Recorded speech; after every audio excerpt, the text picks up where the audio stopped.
Well, hello everyone. Welcome back to another episode of Cinematic Realms. I'm your host, John Webster, and with me, as always, my trusty co-host, Jared Trozel.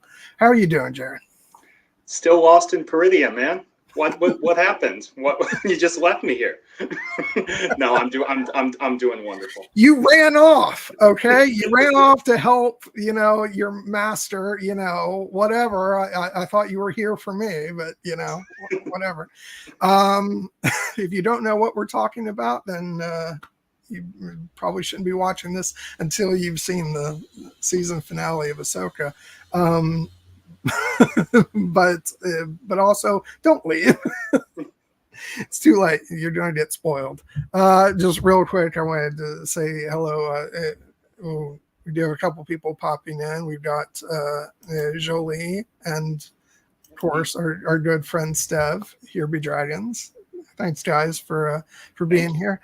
And Jared, I'm like, we were talking about a couple things about the episodes before we started, and I'm just like sitting back and I'm like, we actually got this show.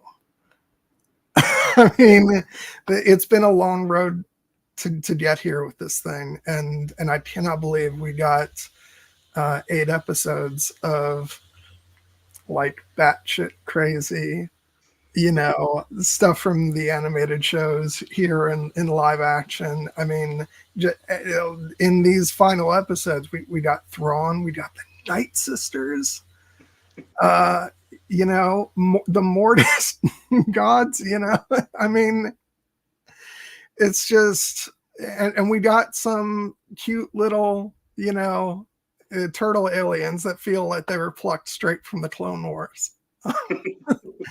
How are you feeling now that it's all said and done? Over the moon. One of the episode titles from these last 3 episodes was Dreams and Madness, and I kind of feel that's kind of sums up my my mental state, because in the very best way, these last three episodes and the entire show has been the Star Wars show of my dreams, and to the point where I was wondering at times, could like this have like did I just like write this in my mind? Did I just will this into being? And I'm being a bit facetious, but it's the truth is that this show, it was among probably all the Star Wars live action shows, and indeed like of the animated shows that we've gotten so far, this represented to me like a culmination of Star Wars storytelling, like at its, in all its forms. We've had the Skywalker saga with the films. We've had 5 canonical animated shows plus a couple others. We've had 5 live action television shows right now. But this show was probably the one that, in many respects, was the most ambitious in what it set out to do, and the story that it attempted, in the scale it attempted to tell relative to the way it was being told. Yet the fact that we got this as a TV show is really kind of amazing, but it's also the perfect medium for it, because this show was building on the love that we have built for many of the characters it featured for years, but it was also an introduction to those characters for many, and that was, before the show started, a needle that many people who had doubts about the show were wondering if it would be able to thread, and it did it. In my eyes, it managed to land the plane in a very graceful way from an emotional perspective, and the only real feelings of an unsettled nature that I have about it are that clearly this is not the end. And so it's hard to feel like there's a resolution to it, because we know there's more coming, but for where it left me, I just feel very grateful and very satisfied. Yeah. Yeah. Yeah, if this was, I'd be like, "What the hell?" But clearly, this set up for more to come, and I think the thing that most feels, um, left unsaid for me is not the story threads, because those are gonna continue, but, once again, we have to bring up, Ray Stevenson Yeah. passing. And I'm heartbroken that we'll never get to see him continue in the role of Balin Skull, because clearly this is just the beginning for his character. Um, this was supposed to be the start of something big for his storytelling, and like, I'm sure whoever they you know get when they recast the role will be great, but I'm not even there yet, because like the season just finished and it's going to be a while before we get season 2 or whatever form the continuation takes. So right now I'm just allowing myself to be immersed in the joy of what he brought this season, and continue to mourn him, because I've loved him as an actor for so long. It goes all the way back to Rome for me. Um, it just, I've sung his praises before. His performance as Titus Pullo in that show was just amazing, and one of the great joys of the fact that both him and Kevin McKidd voiced characters in uh, in Star Wars Rebels, and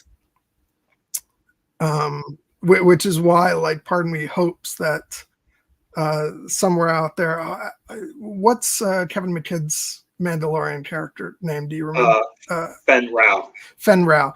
I hope he made it. Like, it seems like there's still a possibility. Like, Mandalorians did survive; they're out there. So I hope that somehow he made it out, because it would be nice to bring him into live action, and in a way it would continue the legacy of that brotherhood for me, because those two are forever like comrades in arms for me. But yeah, no, hats off, Ray. You did a phenomenal job this season, and in Star Wars as a whole. Thank you, man. You will be missed. I echo everything you say there about the gravitas and the sheer quiet power and that Ray Stevenson brought to this role was one of the highlights in a show that was rich with them. He was a character. It's hard to believe it's a character that was new to the Star Wars galaxy who we did not know, 8 weeks ago. And now he has left his mark on Star Wars forever because Ray Stevenson's performance was just that special.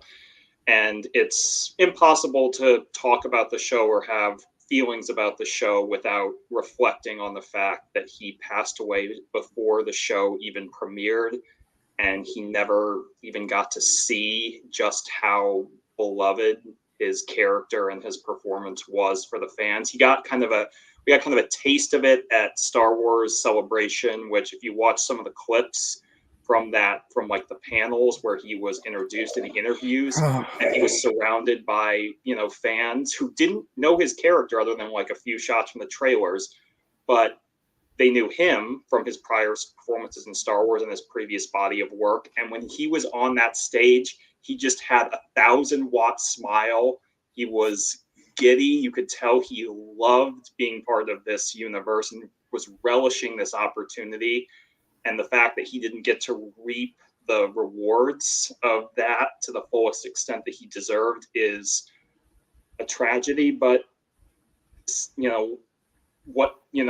whatever it was that took him from us, it's ultimately something that was beyond any of our control.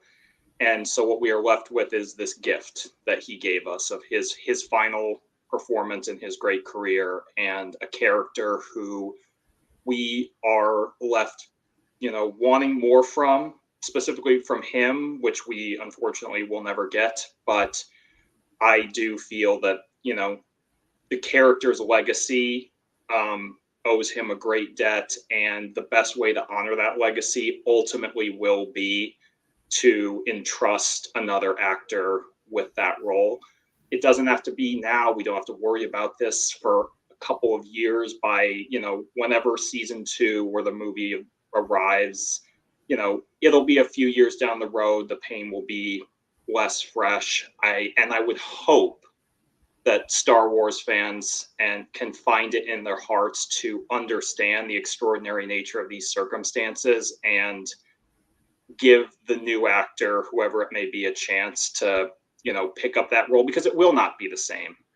But that doesn't mean that the character's journey that we've already seen as embodied by Rafe Stevenson was any less powerful or any less meaningful. The fact that we didn't, get an answer, quote unquote, to what Baylan was seeking, or at least a definitive answer. We got some hints in this finale. Does not mean that his character was in any way wasted. It means that his journey is incomplete, and it's natural for us to feel that frustration now. But, if we give it time, I feel like we will ultimately reach that catharsis in the end when we allow ourselves to.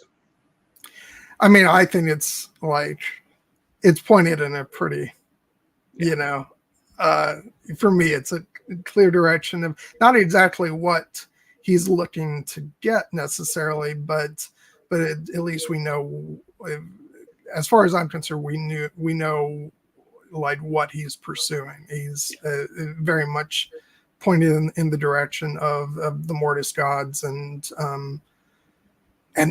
so there's so much about that I find interesting. That we'll get into the fact that that there's at the very least Mortis architecture on the same planet as Night Sisters, and like that's a connection that I never would have thought that there would have been, going back. But I think it's going to be very interesting to see where that story goes. But for now, I'm happy to just sit in the place that we are right now and appreciating what he gave us in a definitely different way. But I kind of compare it to how I was feeling in the aftermath of Game of Thrones season 1. We didn't actually lose Sean Bean. Sean Bean is still with us, but I remember like going into that season and knowing that spoiler alert for anybody who hasn't seen Game of Thrones, that Ned Stark was not long for the world. And after that season was over, I knew we were going to get at least, a couple more seasons of the show, and that character wasn't going to be a part of it. So when I got that season 1 Blu-ray set, I really cherished that image of Ned Stark on the cover. I was like, this season belongs to that character. And obviously this is different in the fact that we've actually lost Ray Stevenson in real life, but in that same way, I'm going to cherish this season of this show and the performance he gave, because I think it deserves more than just looking ahead immediately to, who are they going to get to recast? So yeah, he just did amazing work, and I wish we could have seen more from him, but we've got what we've got, and he leaves behind an amazing legacy in Star Wars between this and his work in Rebels and Clone Wars as well, because he was brought in for the series finale of Clone Wars. Okay, so So anyway, so let's not beat around the bush. We got the return of Thrawn in these episodes, and I have to admit, I was kind of expecting like that he was going to come in at like the last minute of episode 6, that we were going to have a whole episode of, ooh, where's Thrawn? Where's Thrawn? Nope, we got him like right off the bat, because of course he's been busy in the years that he's been missing, and he would not have skipped a beat. He would have immediately put in a plan of action for, you know, for his survival, his men's survival, and making a plan for when he could come back. And man, when those organs started playing for his music, and he starts walking in, and you got the stormtroopers chanting Thrawn, Thrawn. I mean, just chills, Jared. Absolute chills. Just we've been waiting for this, and the fact that it is Thrawn's first live action appearance, it just like there is so much that has been building to this. It's because you go all the way back to the Timothy Zahn, you know, books from the 90s, and I mean it's just, and then you to actually see him step up with those red eyes, and you know, and that voice that we've gotten so accustomed to from Star Wars Rebels. Just so what did you think of Thrawn? It was an truly epic entrance, one of the best entrances that we've had for a character, and fitting for a character of his stature, because we, you know, for those who don't quite understand or were wondering like what's the huge deal about Thrawn, you know, he's a major deal in universe, but part of the reason that he had so much power and this moment had so much power is what the character has represented to Star Wars fandom, you know, for essentially 30, you know, over 30 years. And he, you know, his introduction in the Timothy Zahn Legends novels, it seems kind of an overstatement to say it, but it almost basically saved Star Wars during that time, because this was in the era after the original trilogy had aired, and it was before the prequels were in the process of being it's so far back. Star Wars was so different back then. It's because I think even when you read those books, I don't know how it feels to people reading them for the first time now, but I remember the era of like 90s Star Wars literature. The first book that I read was Shadows of the Empire. I came to the Thrawn trilogy a little bit later, but there was just that feeling of this is the continuation of Star Wars, because there's not going to be any actual movies. So it's taking place on the page, and so much of those books that people get wound up over, like what's canon, what isn't canon. But when you read those books, they are immersed in the Star Wars storytelling of that era. They feel like they belong to a world where all there was the original trilogy of movies. And this was a part of that fabric. So you get stuff like, you know, things about the clones during the Clone War that don't line up to necessarily to what came later, but it's because we didn't have the prequels yet. There wasn't that context. So it was whatever the storytellers in Star Wars literature were allowed to do. You know, everything that they wrote obviously had to be signed off on, but yeah, as long as it did, you know, then this was kind of the storytelling that we were getting. And I love that.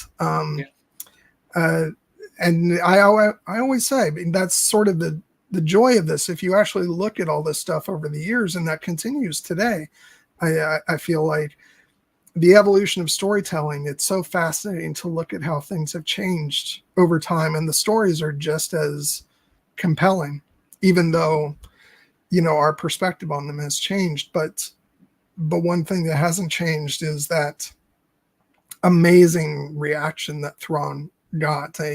He was such an important part of the Star Wars story for that era, and so when they brought him into animation, it's like that was so perfectly done in Star Wars Rebels.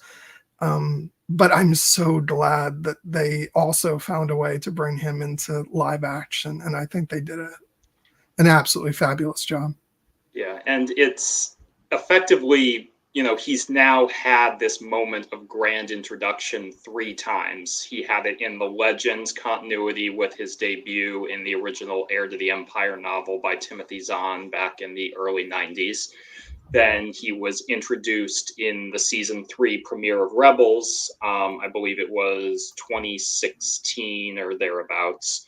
And then he comes into live action with this show, and the entrance that they give him of kind of the slow build with the stormtroopers chanting his name, everyone waiting with almost eager and fearful anticipation, his kind of slow methodical walk down with that incredible organ music from the Kyners. And then as he draws closer and closer and closer to the screen, and you see, the actor who portrayed him in animation, Lars Mikkelsen, in full Grand Admiral, regalia, and he comes up to the screen, and those red eyes are like piercing us, and he just says in that very calm, very methodical, melodic way, "What was first but a dream is now a frightening reality for those who may oppose us." And you get chills down your spine, because he is, he feels like a terrifying, formidable presence, even though, and it kind of reminds me of the Emperor's introduction in Return of the Jedi. It's set up very similarly. And in this case, Thrawn doesn't have any force powers himself, but he feels very much, like a force of another world. We've traveled to a new galaxy, and this is the monster that we were afraid who had been banished there, and who we want to prevent his return. And as is often the case when evil, I think as they say in the Rings of Power, evil does not sleep; it waits. And Thrawn has been he's been waiting, but he has not been idle. He has been building up his strength to the point where he has now forged this alliance with the great mothers of Dathomir, who were sleeping until Thrawn found them and woke them up, which then leads to theories about what is all that cargo. Yes, I mean, we have a pretty good idea, but effectively, there have been a lot of parallels that Dave Filoni himself has invited with the story he's telling between Ahsoka story and Lord of the Rings. And when, specifically in the character of Ahsoka herself, representing the transition from Ahsoka the Grey to Ahsoka the White. And when Thrawn appeared and was in league with the Night Sisters and had this kind of eldritch, possibly undead force, I was like, okay, we have our Witch King for the story. Because he is, he's like, and I found it perfect specifically because of the idea I think that we touched on in our last stream, that the few times that we have seen Thrawn truly bested in animation so far, it's been when he came up against a force that he could not understand, whether it was the Bendu or was the Purgle, and both times it was at the hands of a Jedi that he kind of met that, undoing. And so what has he done? He's allied himself with the dark magics of the Night Sisters. And wait, I just want to interrupt you for a minute. We're somehow suggesting that maybe Dave Filoni is incorporating Lord of the Rings imagery. Are you sure about that? I'm not. I don't know. It seems like a stretch. No, obviously I love it. Being such a Tolkien nerd as I am, there's so much in here. I do want to backtrack for a second because I don't want Stev to think I ignored this comment. You haven't seen The Expanse, have you? I have not, but I know Wes Chatham, and I know that people were very excited for him to be in the show, and the fact that he looked cool but didn't have a major action scene. And to be honest, perfectly honest, we can't even be 100% positive it was him under the armor. I get why people found that disappointing. But he's still around. Yeah. It's like he didn't get killed off, which means there's still more to go. But it does kind of seem like he's playing the role, but he's very much a figure that's going to be under a mask. Sometimes these people, maybe he was just like, I want to be in Star Wars. Got anything for me? And that's it's as simple as that. But I don't know. There's something like he still has incredible presence if it is him, which it seems like. I mean, it's got to be him actually in the suit because it doesn't even sound like him. So they processed his voice. So like, if not for his physical presence, it seems like there would have been no reason to cast him in the part. So I don't know. I'm inclined to think it's him. Definitely him in the suit, but I just love the gold mask. Yeah. So much of what they've done with Thrawn's, stormtroopers, just I love. That's it. Very much reminds me of like Excalibur, Kingdom of Heaven, that kind of imagery. Just wonderful. And then later on in the final episode, when obviously we got the stuff where the Night Sisters reanimate the dead stormtroopers, but it seems like that's not the first time they've done this, because then we see Sabine and Ezra going up against those troopers in the darker uniforms, and like they're like full on mummies under under those suits. So like so this is some more of them, maybe undead under those uniforms. So. Yeah, it's fascinating and kind of amusing to think about whether or not these stormtroopers are all undead. Some of them are undead and some are not.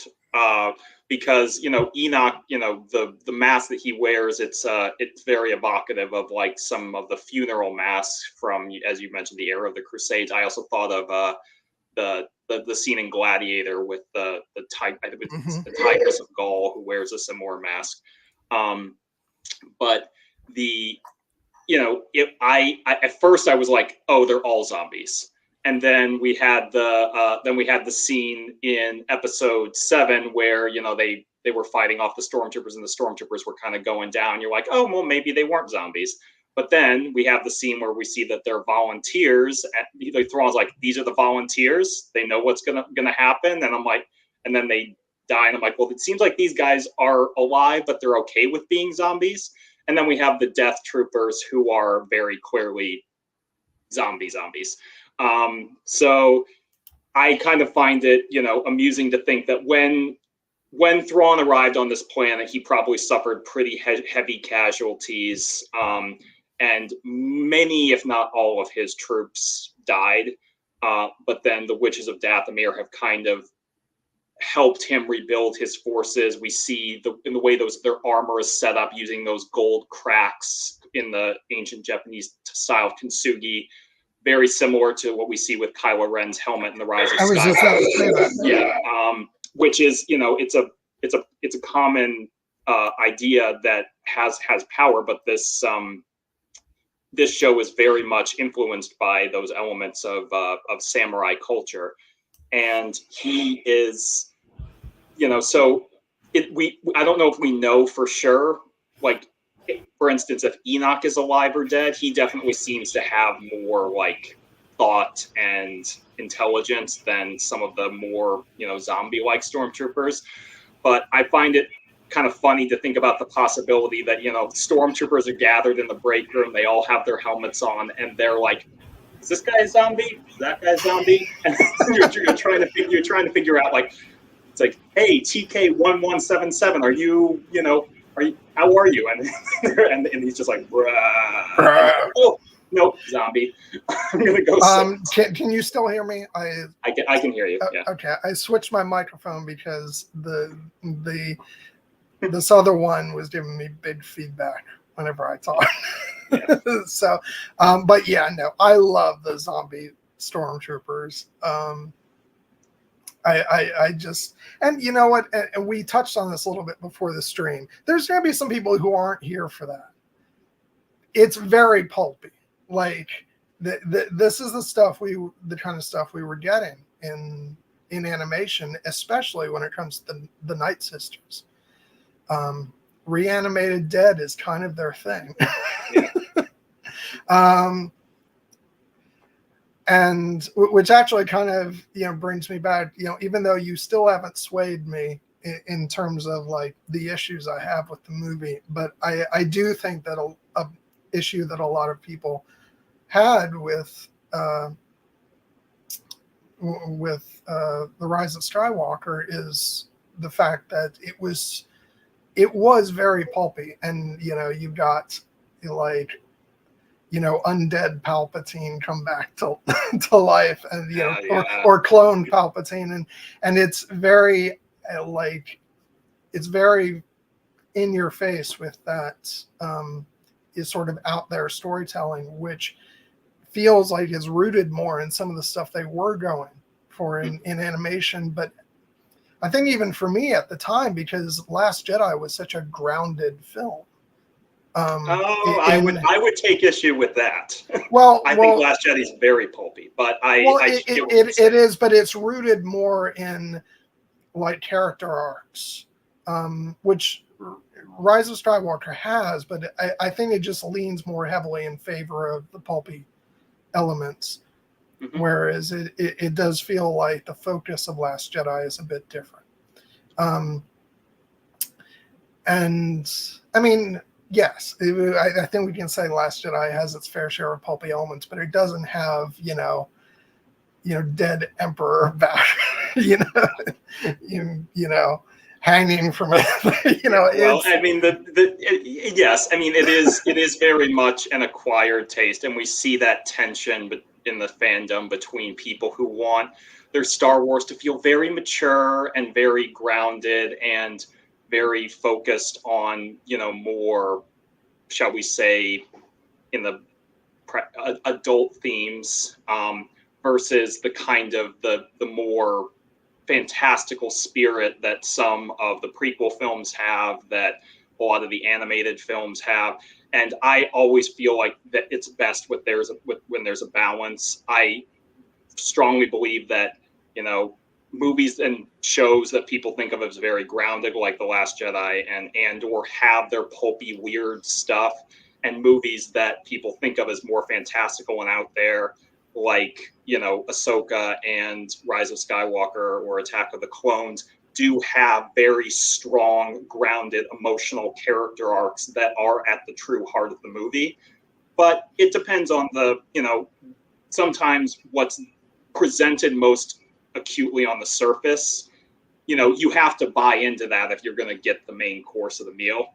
And some people just don't want to. And so, for instance, the opening scene of The Rise of Skywalker on Exegol with the lab and the undead Palpatine, that is the textbook definition of what I would describe as, all capital letters, extremely my shit trademark. So I was like, I love this, and I was all in from the start, and I get why some people might not be. Well, I will say, back to what when you said Last Jedi in Andor, like I think Last Jedi I would firmly place in the category of extremely pulpy, standing next to Andor, which is clearly, even though yes, there are some pulpy elements, but I think they're actually, in comparison to the rest of Star Wars, they're very few. But but I do kind of see that as almost like we were talking about this before the stream. There does seem to be a dividing line kind of forming where some people are like, no, Andor is what I want my Star Wars to be. I want it to tackle these real world themes and reflect what's going on in culture and the world. And I want it to be taken completely seriously. I didn't necessarily subscribe to this when I first heard it, but after seeing a little bit of the reaction that this has gotten, I haven't delved that far into the commentary about it because I kind of wanted to spare myself this go around. But I think that something that over on Force Center, our good friend Ken Knapp said, I forget who he said he was talking to, and I don't want to falsely attribute to whoever this was, but that he had heard somebody say that Andor is the Star Wars show for Star Wars fans who are ashamed of being Star Wars fans. And I kind of like, as much as I love Andor, I feel like he might be onto something there because like if you're not like, and that doesn't mean that you have to be into all the things that Ahsoka does, but like all of this stuff has roots in storytelling that has been going on since the Clone Wars. And like George Lucas was involved in that. He was saying, we're going to do a story about this. Like the Mortis gods, that whole thing, like that was not some, something that came out of the Disney era. That was right smack dab in the middle of Clone Wars when George was the driving force behind what stories they were going to do. So I'm like, if it's not for you, that's fine, but don't pretend like this isn't exactly the kind of thing that Lucas was striving for. So in that sense, I see Ahsoka as the very culmination of things that he started with the prequels. In terms of his ambitions, at least, we can argue. Everybody can argue till they're blue in the face over, like issues they have with the prequels or whatever.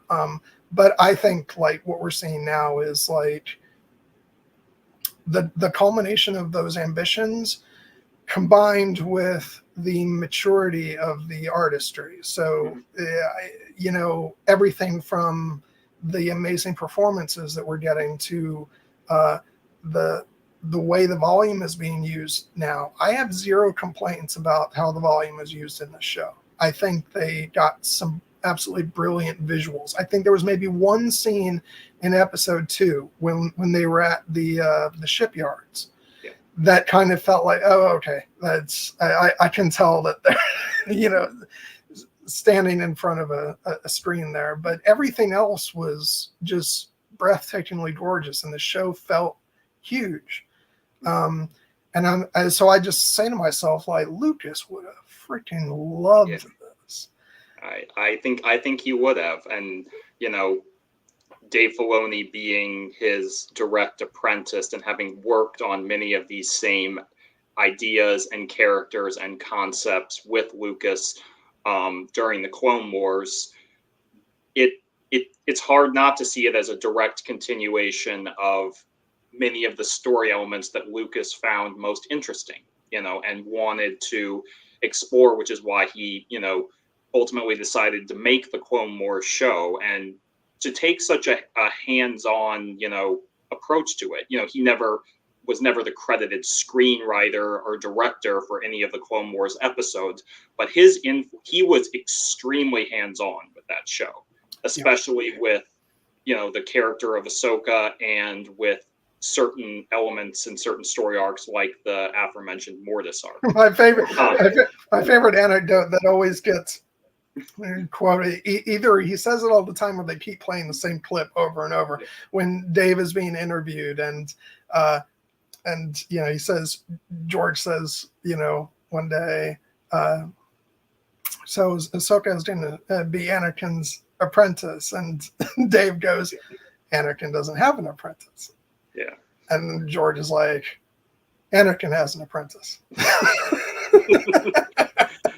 Yeah, that's the way it worked. You Yeah. know, George would take he when he was still in charge of Star Wars, he would take the elements he liked, he would tell the stories he wanted to tell, and he it was his right, it was his play box, and it was his universe. And at the point when he voluntarily surrendered control of it, he isn't making those stories anymore, but his spirit has not left. No one's ever really gone, and definitely not the creator. Yeah, that's why, like, I always have to say, like, and to be clear, Andor is probably my favorite of the live action shows. But it's because that appeals to a different part of my psyche. The part of me that, loves science fiction, like Blade Runner 2049, or, that kind of stuff that is very ambitious, high concept, but also rooted in a sense of the real. And because of all the reasons that people do love Andor, I love that it does tackle some real world themes, which other Star Wars does as well. Let's, not pretend that it doesn't, but Andor does it in a very head on way, I think, in the way that many of the other things don't. And I love, like, love all the stuff other people love, like Luthen's monologues, and Andy Serkis, One Way Out, and all that stuff. It's thrilling. But it's not the only kind of Star Wars that I love. And so for me, like, Ahsoka is the other side of that. And this is the show that when they first announced they were doing live action Star Wars shows, and they announced The Mandalorian, and, like, you could tell it was very sort of, we didn't know we were getting Baby Yoda yet, but it sounded like a really down to earth, it's a bounty hunter. It's like, first we had Boba Fett and Jango Fett. Now we have The Mandalorian. It's like, oh, you missed a Mandalorian in there. A couple, as a matter of fact. So I remember thinking, like, all right, but I know what this is going to be, but how long until we get to the stuff that I really want to see? Like the story, how long before the storytelling that they've been doing in animation, like the really cool stuff, how long until that makes it to this? And it took us a couple of years, but this is what I've been waiting for. So, and like, but even knowing that with all the stuff that we were getting, and this is my segue into sort of getting back into talking about the episodes in question, because we're all over the place, is when we go to the planet, and before we even see Thrawn, we see, they're not technically on Dathomir yet, but the Witches of Dathomir. And Claudia Black. Sci-fi royalty. We had Claudia Black as one of the Night Sisters, and I am imagining, like, that sect of Star Wars fans that we were talking about, like, seeing this and going, "What the hell is that?" And we're like, "Oh my God, it's the freaking Witches of Dathomir!" And you know what? I'm fine. I'm fine with that. If there's people who aren't on board with it, it's their loss. But like, were you surprised that because the idea of the Witches of Dathomir, sort of being a part of this storytelling was certainly introduced, because we get that bit of information from Morgan, that she's a descendant or somehow related to the Witches of Dathomir. But did you think that we were going to get, like, full blown, Night Sisters? Well, so, before, at the end of episode 5, when we made the jump to the new galaxy, I had no idea what we were going to find there.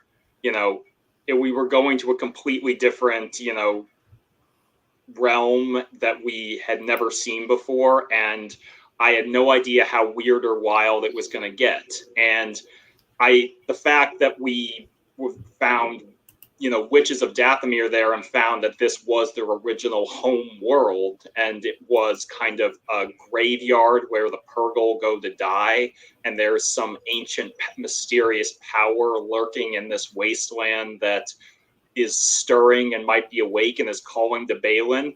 That might not be what I thought, I would have been my number one guess for what we would find there. But once it became clear that that was what we were getting, I became very, intrigued and excited by the possibility. Like when we first arrive on the planet and we start to see those looming statues, and then they settle down on top of the Minas Morgul obelisk, and they see the witches gathered around there, and I see like the red robes. I'm like, are those witches? And yes, they are. I was just so thrilled that this element of Star Wars storytelling was now going to be getting its day in the sun. And I actually, to kind of tie it back to the earlier conversation, it's, these elements are not just what would cheaply be dismissed as fan service by people who are not looking deep enough.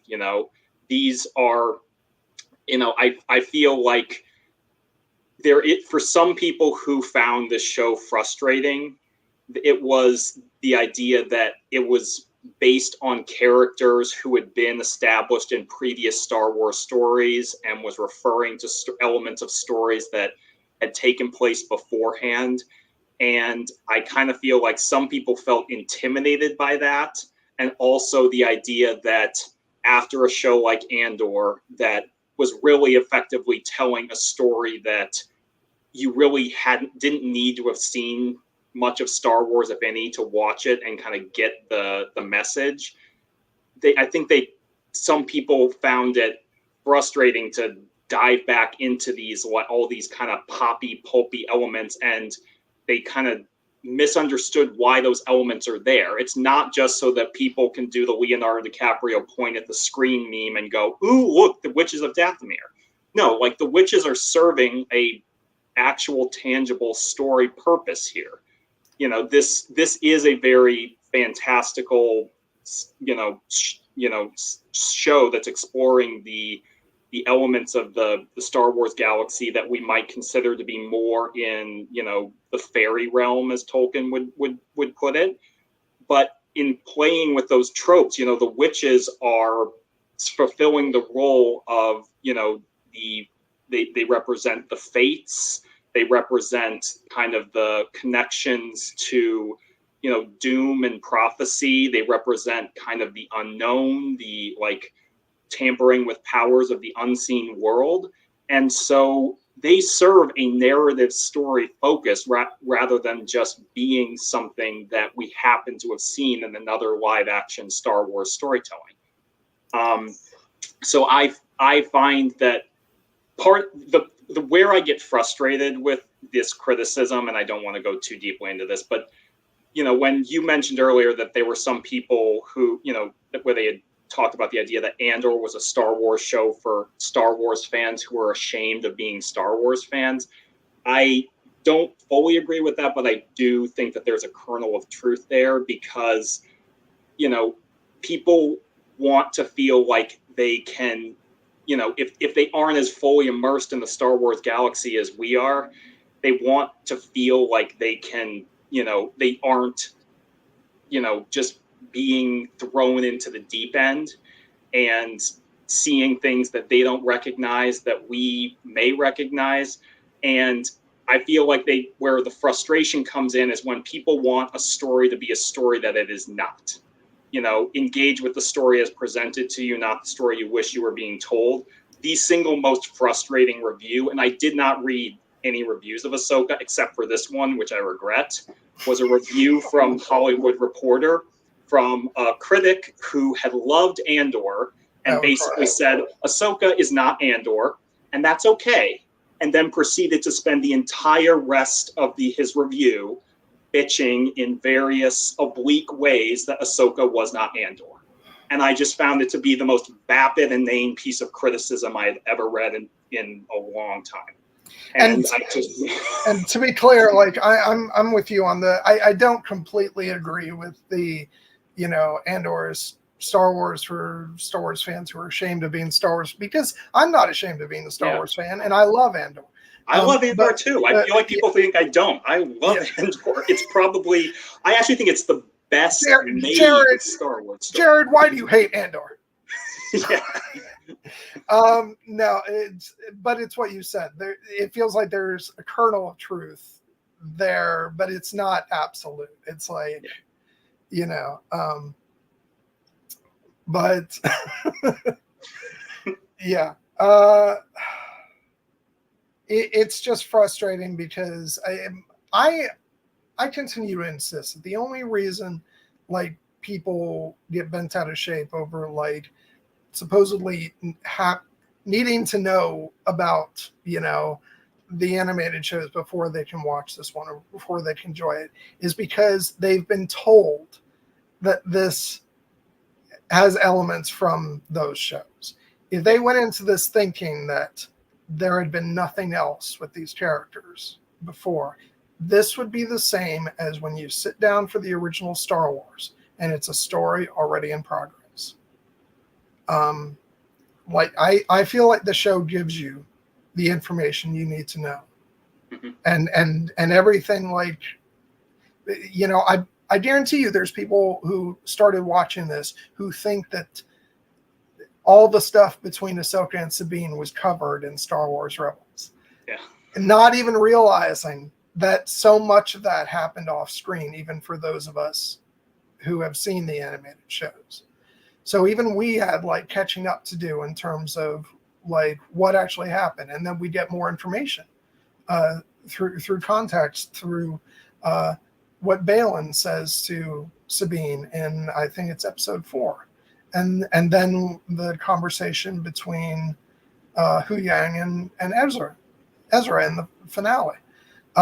That's how we find that out. So I insist that like the information is there. You don't need to have seen the animated shows to enjoy this show. But yeah, I can say that all day long, and I'm sure there'll be people who disagree with me. But yeah, I don't think it's a question that, if, as we said it, I think in our first, when we first talked about the show, if you have seen the animated shows and indeed, just Star Wars storytelling in general, including the books, both canon and legend stories, you will have an enriched experience with this show. Like, I don't expect anyone who hasn't watched the Clone Wars to see Balin standing on the statue of the father and know what that is, because the show doesn't tell you in that moment. But if you can still see from context clues that it's, an incredibly, imposing figure. And can I tell you something? I was completely thick. I was so caught up in the emotion of the end of the episode that when he was standing there, it just looked to me like he was standing amongst some ruins. And it didn't even click for me that, that's the father and the son. Afterwards, I felt like an idiot for having not realized that. But so even for me, like, it was still like an awe-inspiring moment. And he's obviously looking towards something. And I was like, oh, okay, well, I guess they weren't quite ready to answer what it is he's after yet. But then once I went back and I was like, oh, it's the father and the son, that certainly gives more information from context. But the moment still works beautifully, even if you don't know that. Even, as evidenced by me being completely out of it on my first viewing.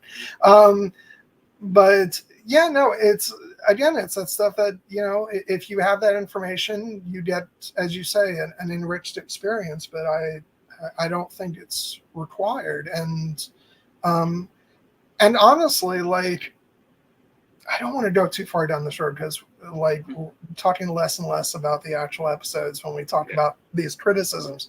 But it's like, I think the only reason it's funny how we hear about this most of all when people feel like they're being told to go back and watch animated content because it's such a chore.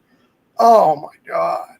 Mhm. But I'm being told 50 million times to go catch up on all the MCU stuff so I can see the new movie. That's right. I fit in an MCU complaint. What are y'all going to do about it? But it's like there's much less Star Wars stuff that well, maybe not hours wise. There's a lot more content, but but I do think it's because it's animated and because people have an issue with animation, like quote unquote counting, and I'll never not be irritated by that. It's very frustrating for someone who loves that storytelling as much as I do, as much as we both do. So, but okay, let's. The last thing I just want to say on that front is where I can sympathize with their frustrations is I do feel like when people watch a story, they want to feel like they have everything that they need to understand the story and not feel like they're missing a key piece. And with a show, if they go into a show like this, knowing that it's based on animated characters and stories that they may not have been privy to, they may go in with their guard up, feeling like, well, I feel like that's something I'm supposed to know, but I don't know. So I guess the show just isn't gonna, cater to me. And this is where I, as I came into it before, the engaging with the story as it's presented to you, that's where that comes in, because I firmly believe that this show does give you the tools to understand its story as a self-contained entity. It's just, it does so from, an emotional perspective for the characters, not for like every piece of lore and history. Like the number one job that this show had was to tell a clear emotional arc for the main character of Ahsoka Tano. And I feel like it told everything that it needed to tell for that story in the context of this season. Again, you might have more of an enriched experience if you knew her history, but the character does not like skip steps. She goes from point A to point Z in her character arc on this show without, and we follow her on that arc. So I really do think that this show is, gave you like it's operating on a level where you should be able, if you are able to look past the fact that it is part of a larger universe, and that's just an incontrovertible fact. And look at it as the story of these characters. It tells the story of these characters. It's just part of a larger ongoing, story. And the fact that it can't be argued. Like this is probably the Star Wars show that caters most to the fans of Star Wars content, especially animated content, which tends to be people who are a little bit more, invested in the world at large. But I think that's okay because it's not trying to exclude anybody. It's operating on a couple of different levels, and you can enjoy those. You can dive as deep as you want to, but you have to take the dive. If you just skim along the surface and expect and just see these things that you think are familiar and you think they're being cheap fan service when they're actually not, that's on you for not making a good faith effort to engage with the story, because I feel like the show is actually, still telling a clear narrative that what you should be able to follow regardless of how much knowledge you have. And whether that narrative is emotionally powerful for you, that's a decision for you to make. But you have to make the effort if you're going to say that. Well, I mean, Dave said it better than I ever can. I think he even addressed this head on, where he's like, people said, "Oh, he's just bringing in his animated characters," and it's like they're not animated characters; they're characters. Yes. And they're part of the Star Wars universe. So why wouldn't you, bring those characters in when they're relevant to the story. So yeah. Okay, so I think we needed to get that off our chest. So yeah. maybe we can now, go back to the like talking about the actual show itself, which is what we want people to really, feel invested in. But I'm going to hold off just a little bit longer on the mid-roll because we are definitely not halfway through. So, okay. Okay, so I'm just going to go with. I'm using the pictures as a guide. There are certain things that I want to touch upon, just because they give me so much joy. We get Sabine is brought out before Thrawn. Of course, not until after we get that great moment where she tries to use the Force to get out of her cell and everything starts shaking. And she thinks it's her until she realizes that it's Thrawn's ship. That's never not, that gag is never gonna stop being funny. It's always great. I mean, that goes all the way back, way before this, I'm sure. But one of my favorite versions of that gag is the 94 live action Street Fighter movie when Van Damme pulls out his little knife and everybody starts backing up. He thinks it's him. So, I mean, that kind of stuff is always hilarious. But Sabine gets brought before Thrawn, which I thought was so much fun because, because like they've seen each other before, but this is the first live action, interaction we're getting between these characters. And I just got so much joy from hearing Thrawn say, "So nice to see a familiar face." Which is funny in a couple of different ways because, it's great to see those two characters face to face again, but also because he says a familiar face. It's not in real life. It's not a familiar face because it's a new actress playing Sabine in live action. So that gives me joy on a couple different levels, but no, it's just so great. And then, but he honors the deal, which is not really, he's got ulterior motives, but he lets Sabine go out in search of Ezra, which, we can talk about that in of itself, but really the reason why I'm cutting to the chase to get to Sabine and her travel companion. What do you call it? Is that a it's officially called a howler, but okay. we don't know. It's let's be honest. It's a wolf. It's a wolf. It's a big wolf. Which, of course, when Sabine gets in trouble, it runs away. And then it comes back, and we get the whole you ran away. Yes. Like, no. And then she sends it off. It goes off screen. She goes off screen, and then comes running back into frame. Yeah. Which is just so great. It was fantastic comedy and instantly familiar and recognizable to anyone who has ever had a dog. So it's like, and of course our sympathies, the thing is, and we love Sabine, but in that scene our sympathies are obviously entirely with the howler, even though he did ran off.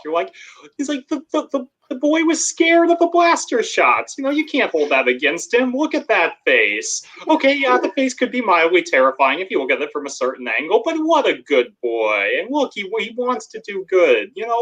Open your heart a little. And they do. It's by the end of it, they're thick as thieves.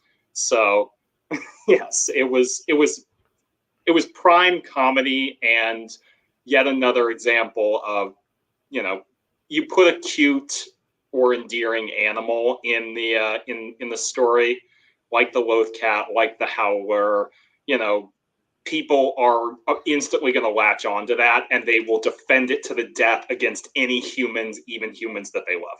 What I found great was when I realized that, okay, so I could tell the Howler was CGI, obviously. For for one thing, there is no animal like that, and also, I mean, it's. I think the CGI is great in this show, but there's certain things that you can always tell are computer generated. But they did such a great job with the facial animation that I just found myself like not caring whether it was like perfect CGI or not, because I realized that I loved I loved this creature because it was so cute, even though it looked scary. And just like, oh my God. And when she's like, this is your planet, where do you want to go? And then she's like, oh, you were thirsty. Is that it? Yeah. And then when he starts sniffing the rock, she's like, that is a rock. You're embarrassing yourself. Yes. It was so good. All credit to Natasha Liu Bordizzo there, because she's acting against a CGI creation, and then whether or not they had like a horse or something standing in, or it was just a big green foam thing, she's effectively acting with herself there, but she's selling it, she with her expressions, with her exasperation, and ultimately it pays off in the great comedic reveal of the Noti, who are adorable. Oh my God. I love these guys so much. And like I said before, they do feel like plucked right out of the Clone Wars. Yes. Which I just immediately, I was like, oh my God, thank you, Dave. You were giving me like all the stuff that makes my heart, all the stuff that makes my heart glad. As a matter of fact, I was positive that we had seen this race before, just because they looked, as they vibed so much with, that I was like, it was giving me like thoughts of, I think there might be an alien race in episode 1 in the pod race that was vaguely familiar. And it also reminded me of, what's his name? Meber Gascon. Oh yeah. Kind of that vibe. So it was just, which of course is why I insist that George would have loved this, because of course I would not be shocked to find out, if we ever get, a behind the scenes documentary or something from Ahsoka, if these little critters were based on like some unused concept art from either the prequels or the Clone Wars, because they do feel like a very George Lucas, style creation. And whatever, animal analog you want to assign to them, when I immediately saw them, I thought bug turtles. But other people were like, no, they're snail crabs. And I'm like, okay, well, whatever you want to call them, they're adorable. They fit the classic Star Wars mold of the small communal alien species that gets overlooked, but actually has, great value that our heroes are able to see. Although, unlike the Ewoks, I don't think these guys are quite as dangerous to the stormtroopers. I don't think they had, the stormtrooper barbecues that our friends on Endor presumably had, because as we saw when one of them attempted to use that slingshot, their weaponry is not quite up to snuff. I think Ezra has been teaching them that, though. Because it did feel familiar to. Yes, it did. To his past weaponry. No, I just, and then when that first one that she encounters, when then it tries to hide back under its shell, she's like, no, that trick's not working anymore.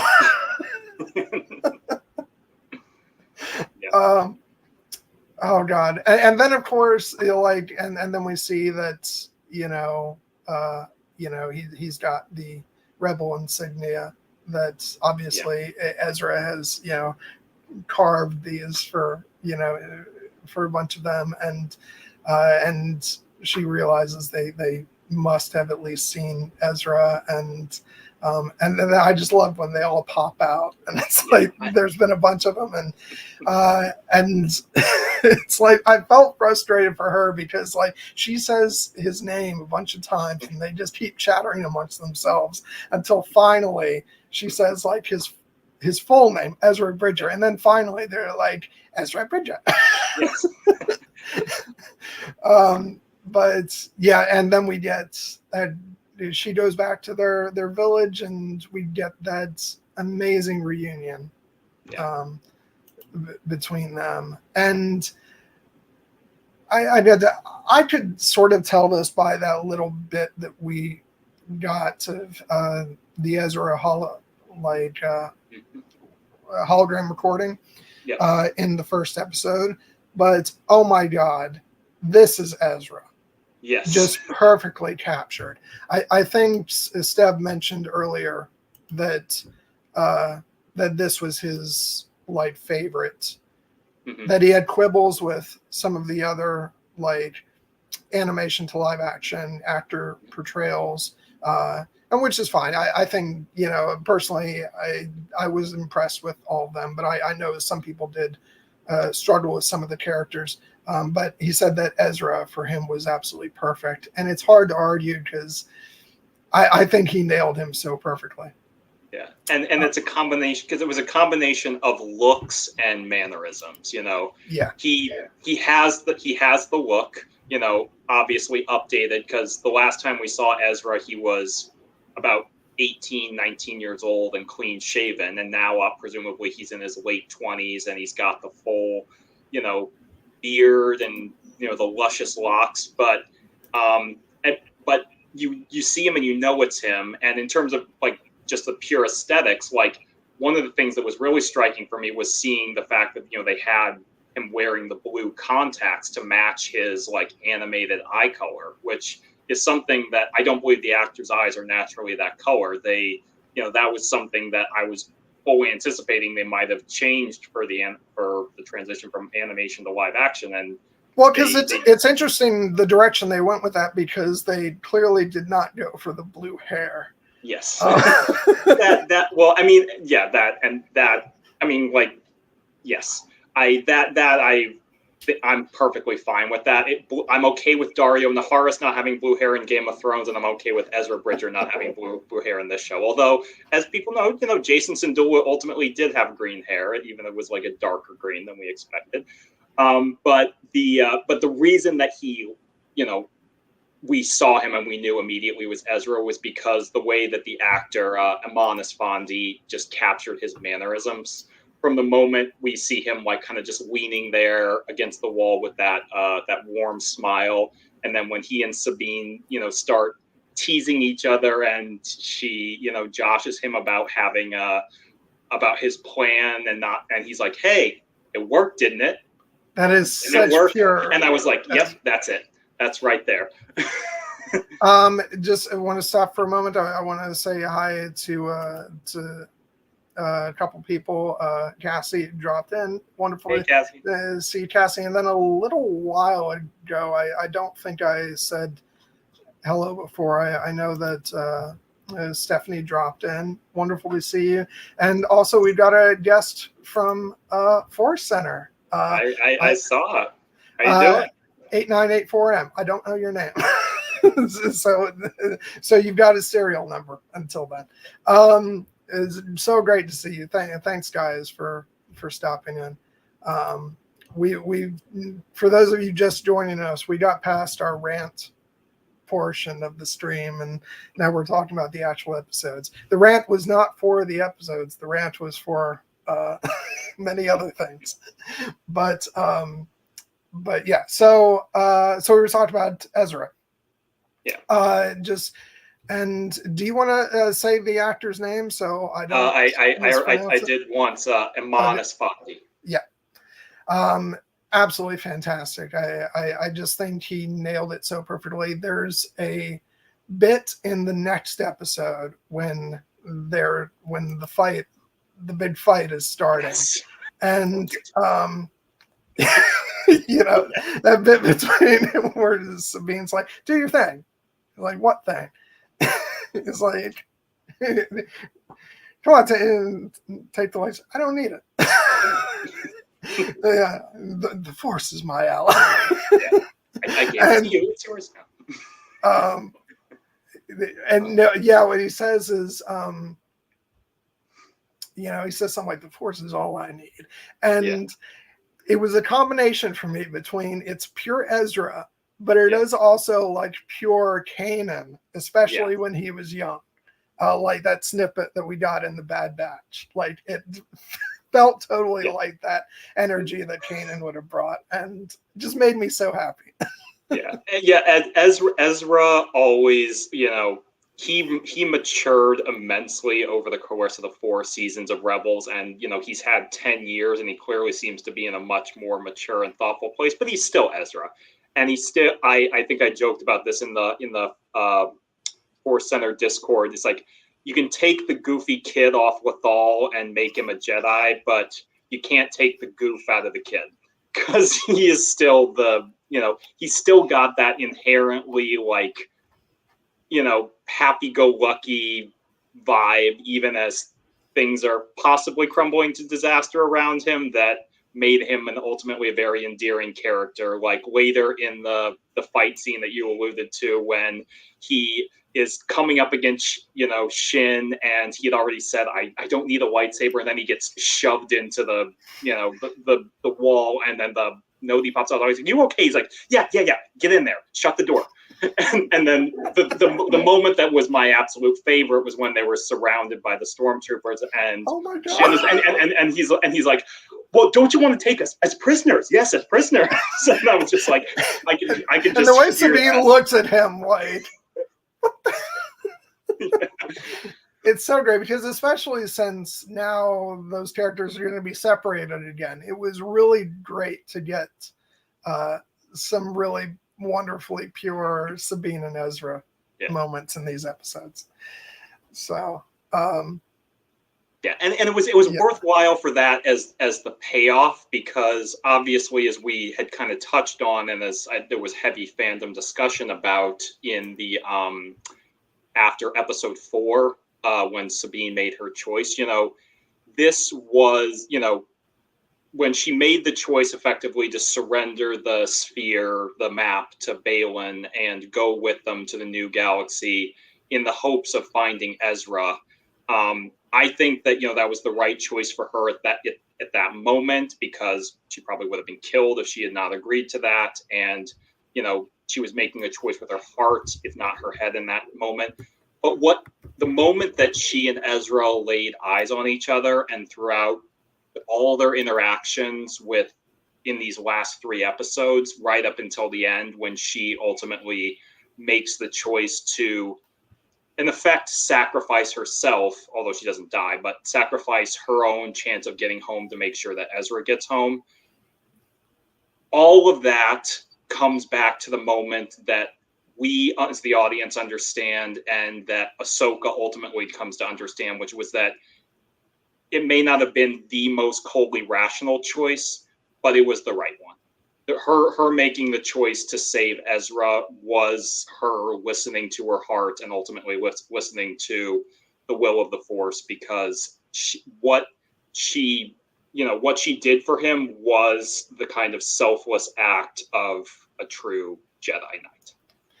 But also, and you know, I'm sure, even though I haven't, like I said before, I haven't been really paying attention to that accursed word discourse surrounding this, but I'm sure there's stuff going on about, you know, the fact that her decision ultimately then leads to Thrawn, you know, returning and all that, and about whether, you know, that's her fault or whatnot. But she makes an incredibly human decision.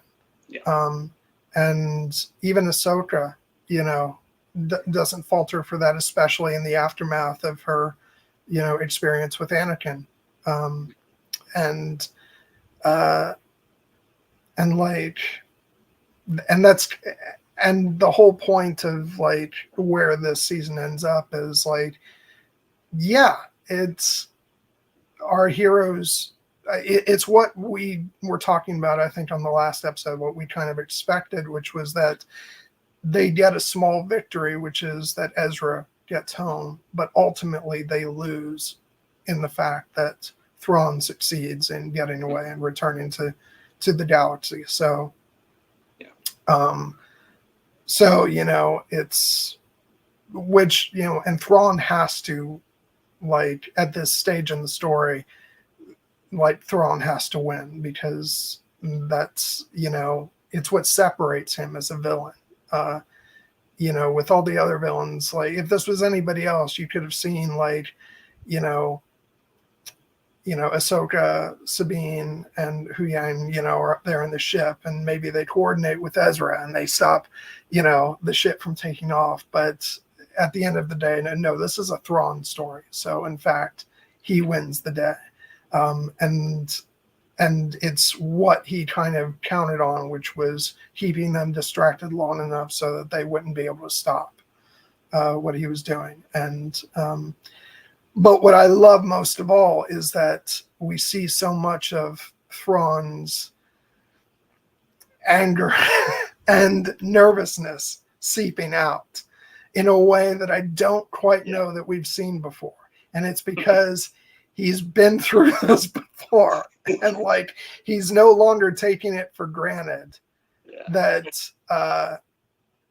that he'll win the day, you know, because he's had enough experience now with Jedi Knights and with big gigantic Bendus and with specifically the Jedi lineage of one Anakin Skywalker. Yeah.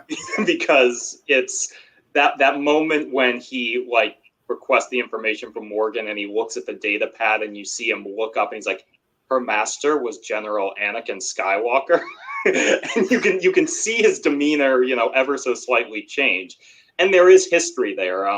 For those who haven't read it, and it's not essential to know for the story, you know, Thrawn did know Anakin Skywalker back with in the Clone Wars. They went on a mission together, and then later Thrawn worked with Darth Vader in the Empire and was one of the few who was able to deduce that he was once Anakin Skywalker.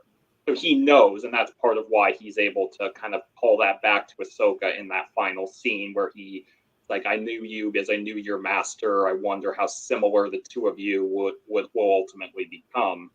He knows Anakin's nature as a very, as he says, kind of dangerous and unpredictable Jedi. And if there's one thing that Thrawn, you know, doesn't vibe with, it's unpredictable. He values himself on his ability to predict and outthink characters. So naturally, you know, it's a variable he wants to minimize. He recognizes just how much of a wild card she is when she's coming, you know, she and Ezra and the Sabine are getting ready to make their assault on the fortress, and Thrawn, you know, is preparing for it, and he kind of just says very matter-of-factly, there will be no negotiating with the offspring of Anakin Skywalker.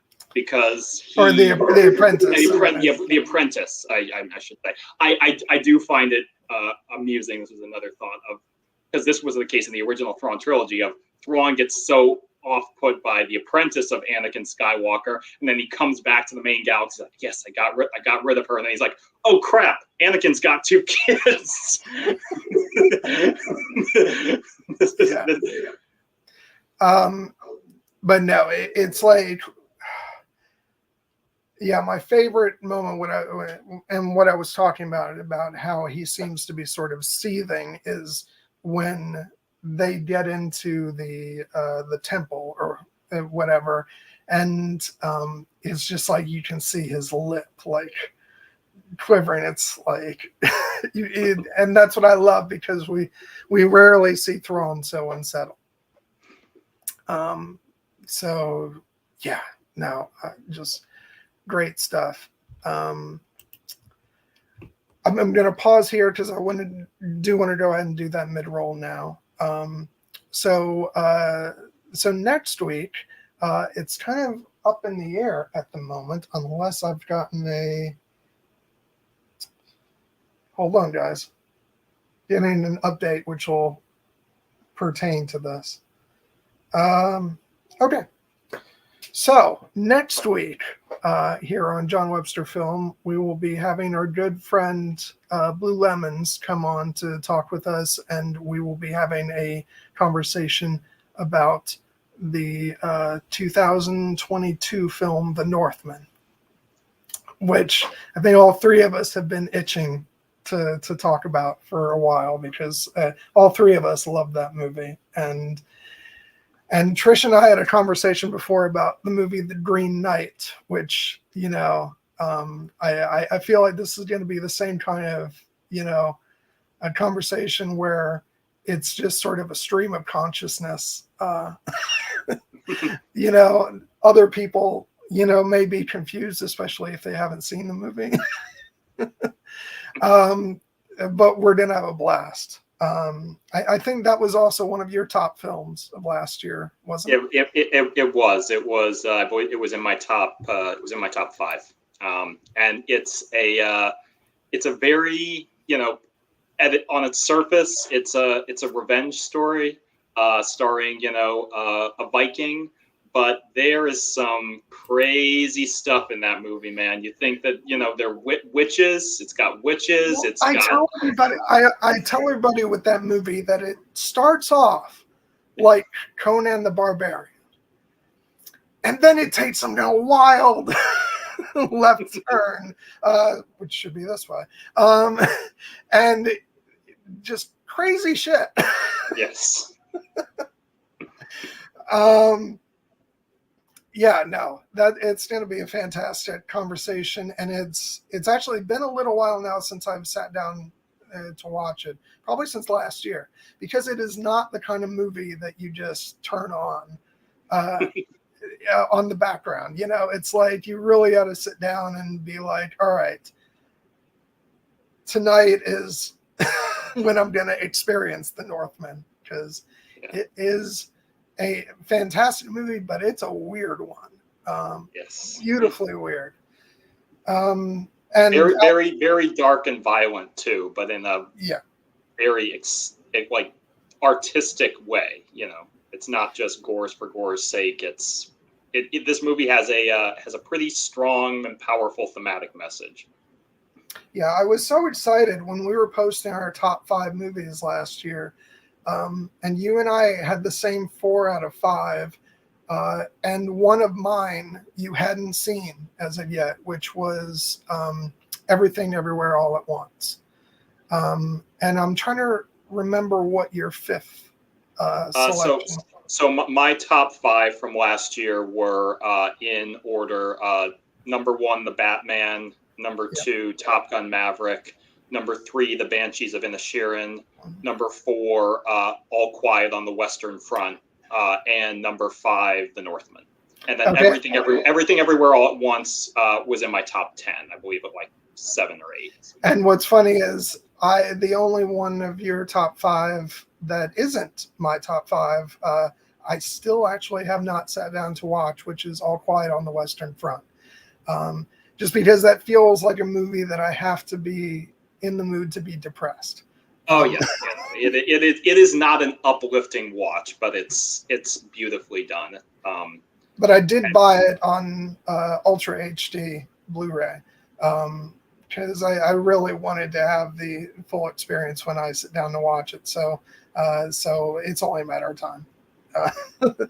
But yeah, so The Northman was pretty high up there for both of us, and I know Trish loves it.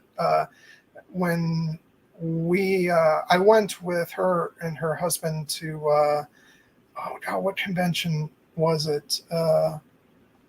It was in Orlando. I don't know. It was one of the like local, semi-local Comic Cons, and one of the nights we went back to their hotel room, and Trish and I just sat for like an hour talking about The Northman.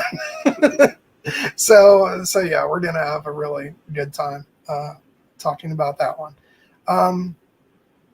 All right. So aside from that, after that stream, we're going to be going on a break for a couple weeks because I am going to see family in Maryland, as well as also taking a little side trip over to Pennsylvania to go see a concert for, if any of you know the Canadian singer Lorena McKennitt, I'm going to be going to see one of her shows. She's in the States for that. So yeah, I'm really excited to do that. But we'll be off for a couple weeks, but we will be back on November 4th, and we'll be joined again by Trish to talk about in a sort of semi-late Halloween special, and we'll be doing Sleepy Hollow.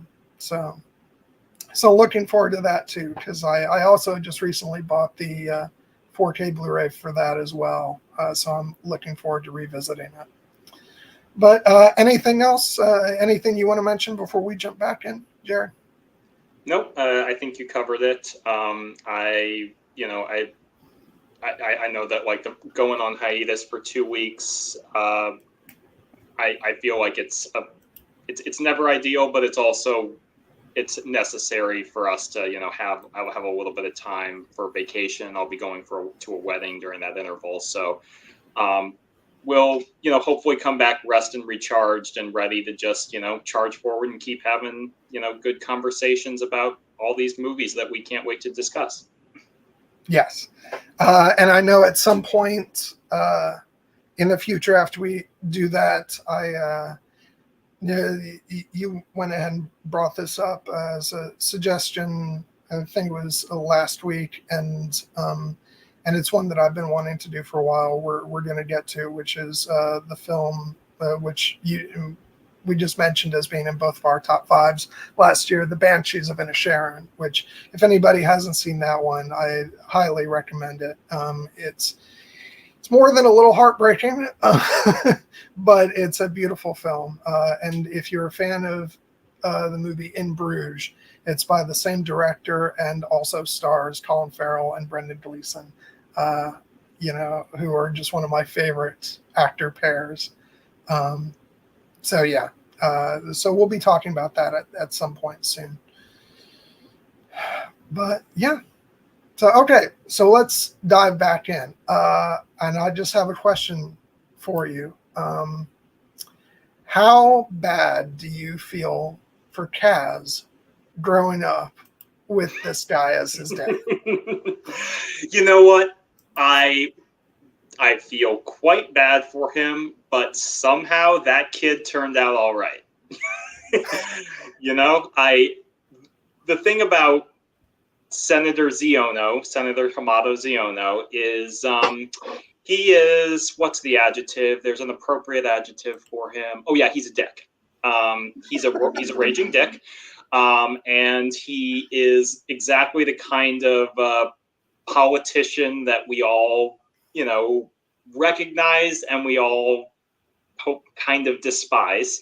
But he serves part of the reason he's so frustrating is he serves a very important and specific role in the narrative of kind of the bureaucratic self-interest and mixed with incompetence, but also possibly a little bit of malevolence. And we're never quite sure which one, but it's... Well, I was going to ask you, where do you come down on this? Do you think he's spy for the Empire? Or do you think you do? Well, so the thing about it is based solely on this show, because I do feel like a lot of our, viewers probably haven't seen Resistance. It's probably it's the least watched of any of the Star Wars animated shows.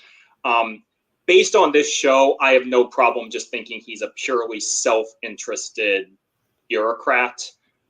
He is filling, for those who are familiar with the original Thrawn trilogy, of which elements of this are being kind of loosely repurposed and adapted, he's very similar to a character in that novel called Borsk Phalia, who's actually a Bothan, who we haven't seen in live action Star Wars canon, but that character fulfills a very similar kind of role of a bureaucratic obstacle. He puts Admiral Akbar on trial for treason, and you're just like, what the hell? Why are you doing this? And you think, oh, he must be an Imperial spy. And it turns out, no, he's just a purely self-interested, conniving politician. The thing that gets my hairs up a little bit is, for those who don't know, Senator Ziono is the senator from the planet Hosnian Prime, which is the planet in the sequel trilogy that we see get destroyed by Starkiller Base, and with it, pretty much the entirety of the New Republic government and Senate. So you would think, okay, well, Senator Ziono probably, suffered a tragic, perishing at that for his incompetence, because he did not want Kaz to join the resistance. He was kind of very adamant about it. But then we find out, I believe it's in season 2 of Resistance, that coincidentally, while the entire New Republic Senate got wiped out, the senator from Hosnian Prime was not on Hosnian Prime when it got destroyed. And you're like, okay, that's suspicious a little bit. So I could see it both ways. And I don't know if we'll ever get the full answer, because I don't know if or when they're ever going to go back to that, Resistance era. Resistance kind of ended before the sequel trilogy was finished. And we do know that whatever happens in this show, Senator Ziono, essentially, he's still the senator from Hosnian Prime, so he makes it to the sequel trilogy without any real consequences. But I would say that based on that, I have my suspicions that at the very least he might be doing a little bit of double dealing. Yeah, I don't know, like, because I can certainly see that, but at the same time, I'm like, but it does kind of fit with the theme of that they're going for over this time period, of that so many of these New Republic, officials just are stubbornly refusing to believe that the Empire can return, and because, like, oh, that's over with. I'm concerned with my personal agenda and my politics right now, so that's all I care about. Or, and we saw a lot of that with even The Mandalorian season 3, this kind of the war's over, and for a lot of people, like on Coruscant, they were just waiting things out. They didn't really care who ended up on top, because it's back to business as usual for them. And the whole something's rotten in the state of Denmark with, parts of the Republic, don't even necessarily need the Empire to rot from within. We're seeing shady stuff go on with, like, the amnesty program and brainwashing of, people who haven't completely fallen in line. It's like, so that's the fact that that's a story thread, and it just leads me to believe that it's entirely possible that what we're seeing with Ziono is just someone who's so completely self-interested that, all this Empire stuff, it's like, I don't need to worry about that. I just need to, worry about myself and my own agenda. But that said, I'm open to whichever way they go with it, because I would agree that it's at least an open question. Yeah. And it would suck for Kaz. It's just like, he ends up fighting for the Resistance, and he's then to have not just a dick for a dad, but a traitorous dick. But this all goes back to our conversation last time, where I was like, I hope this paves the way for the return of some Resistance characters, because I would love to see some of them. But I guess that would depend, perhaps not necessarily, but it might depend on how far down the timeline they go in terms of future storytelling. I mean, I hold out hope that maybe a character or two in that vein could appear in like the Rey Skywalker New Jedi Order movie that's going to be set, I think 15 years after the Rise of Skywalker. But I do agree that for the purposes of this specific story in this time frame, Ahsoka and the Mandalorian, I do actually think it works better for Ziono just to be kind of an oblivious, venal, self-interested bureaucrat. Because that is kind of what the people of this galaxy have to fight against, which is, the complacency that comes with having won a great victory against the Empire and wanting to believe that all the war and the loss and the tragedy is now behind them. That's a noble instinct, but it's, when you are confronted with a very real threat, that's where you need to actually step up and take action. And for someone like Ziono, who's from a rich core world, a senator who's very insulated from things like that, who didn't fight in the war, as he mentions in episode 3, it is quite believable that he was doing just fine under the Empire, as we saw in those scenes with Mon Mothma and Andor. And then his life really probably hasn't changed very much under the New Republic. What's all the more infuriating to me is the fact that, and of course the storytelling has evolved. I think at the time when they first made Force Awakens, they probably weren't planning that there had been yet another conflict during the time span, but that's the direction the story has gone in. So, and once again, it's as you mentioned earlier, engaging with the story as presented. It's all the more infuriating to me that after, this is all leading to another war with Thrawn. So Ziono is going to know that he was wrong. And yet, when it comes to the First Order, he's still going to have his heels dug in. And talking to Kaz in that premiere episode of Resistance, going, what are you doing with those, what does he call them? Fanatics or something like that, some denigrating term towards the Resistance. And it's like, dude, you were literally proven wrong before, and you're still which adds more credence to the idea that he's a traitor. And but I guess we'll see. We'll see as the story goes on. But what's great about this whole sequence is he gets shown up by none other than C-3PO. Yep.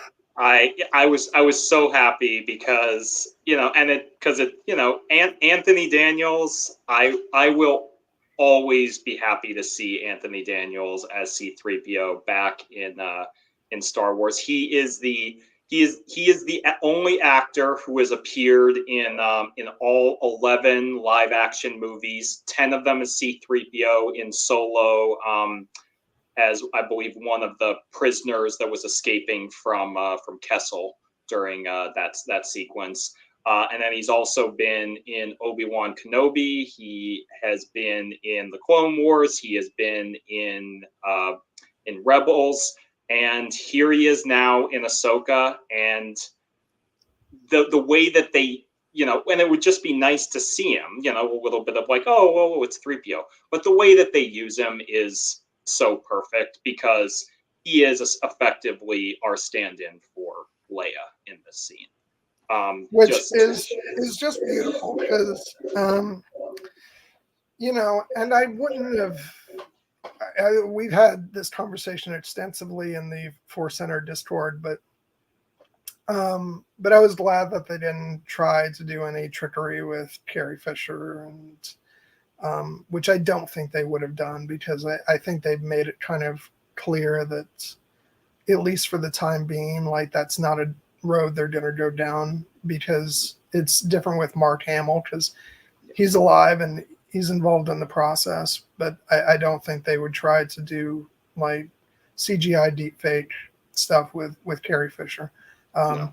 So they had her, continue in the Rise of Skywalker by using existing footage with the explicit permission and participation of her daughter, who served as her stand-in for those scenes. And that was specifically to help culminate the final chapter of the Skywalker saga that was supposed to be her movie before her untimely death.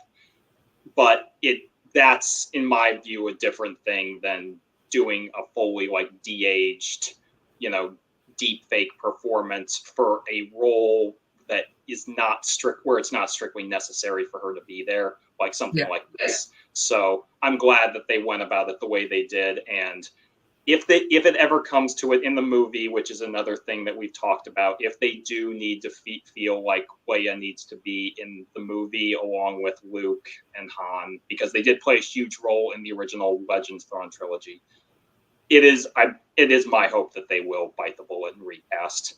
But we'll see how that goes. Yeah, that's a whole other conversation, which we've gone into. And which will take more time than we can devote to it here. But it gave 3PO such a wonderful opportunity to shine, and he gets, that wonderful Star Wars music behind him, as he comes in, and he's like, "I am C," and then Mon Mothma finishes with 3PO. And I just love that Zeno can't stop it. He's like, "I object in the strongest terms." That actor Nelson Lee is doing a phenomenal job, by the way. Yeah. But it was just such a joy to see 3PO come on, and just the fact that Anthony Daniels, like, maybe more than any other actor in Star Wars, like, he has, what you were just talking about with the amount of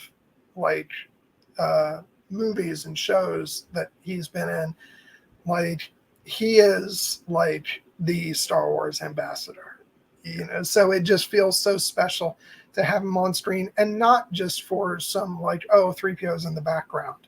Yeah. Like, he's playing an important part here, and and he does get the moment to shine.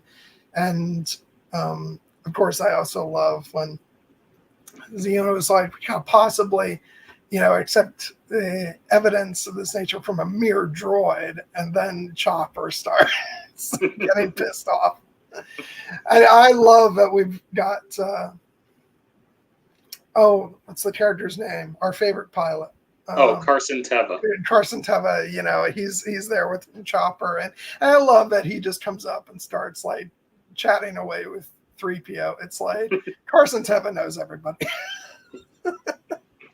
It's so great. And then we got, it was so wonderful to see Mon Mothma in the flesh and not just as a hologram for the show. Yeah.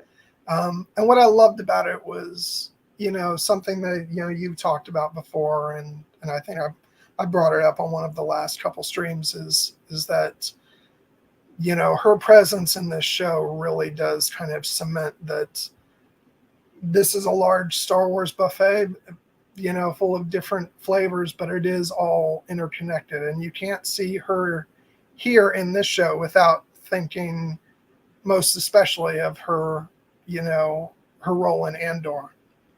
And everything that she's sort of going through on that show. And so you've got the hard nitty gritty Andor, but then we've got the, epic, fantastical nature of Ahsoka, and you've got Genevieve O'Reilly right there tying the two shows together. So.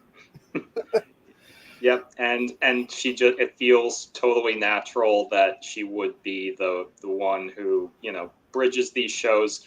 And I do like seeing her in more of like a commanding role rather than, trying to essentially play mediator, because it is an inherent fact of this era that the New Republic has to be, flawed, because that's what allows the Empire and eventually the First Order to remain a consistent threat. But we know that Mon Mothma is trying to do the right thing, that she has her heart in the right place. So it's not all just a bunch of venal, incompetent bureaucrats like Xiono. There are people like Mothma, like Leia, like Hera, like, a lot like Carson Teva. A lot of the, New Republic is trying on the path of right, and it's just they're trying to govern. They're trying to govern now rather than fighting as a rebellion, which, as to borrow a line from another famous franchise that we love, winning and ruling, not the same thing. So, and Mon Mothma's trying to kind of bridge that divide. So, I have a feeling that as we continue to see the story evolve eventually into the movie, like, Mon Mothma will probably be the face of the political realm for this story, because that would have been Leia's role if they could have used her, or if the story had been made in a different time. But I think Genevieve O'Reilly as Mon Mothma is more than up to the task. Yeah. Especially now that, as we love to joke, she's probably, given Perrin the boot at this time. And I think I mentioned this in the Force Center Discord too. I don't usually get into headcanoning this kind of stuff, but one of my favorite little pieces of headcanon is that Perrin and Xiono are like drinking buddies. And that any time that they got together, Mon Mothma's just like, I need to get the hell out of here. And like, just that laugh that she has to stifle when Hera, says, I know I was protecting it by ignoring you. It's just so great. Okay, so moving on from that, I also want to talk quickly about the scene that follows this before Ahsoka and Huyang get to the planet. And we get Ahsoka doing some training with the hologram of one Anakin Skywalker. Yes. This was great because we've sort of seen those holographic recordings that he made before. I think there's a scene in Rebels. There is. Where we see one of them. And it was great to see this here. And they used like the Generation 1 Clone Wars, Anakin for this, which was great. Just more connective tissue to the Clone Wars. Mm-hmm.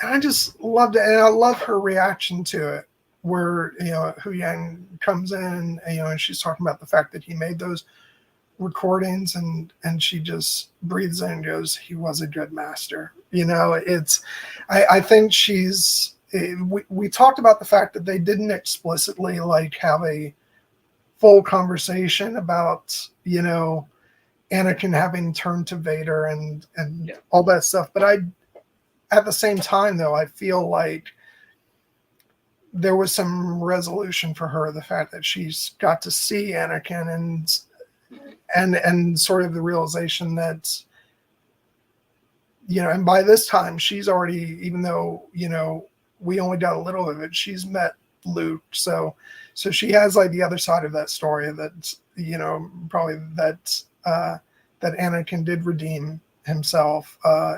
So I think that actually coming face to face with Anakin and going through that in episode 5 definitely gave her probably a sense of resolution to that. And she's seems willing now to focus on, the Anakin that she knew and what he meant to her. And the fact that she then takes that and, moves forward with it, where she tells Sabine, that she did some things that lots of people didn't understand, but Anakin always stood by her. And so now she's going to stand by Sabine, which is, I think, part of the reason why she, I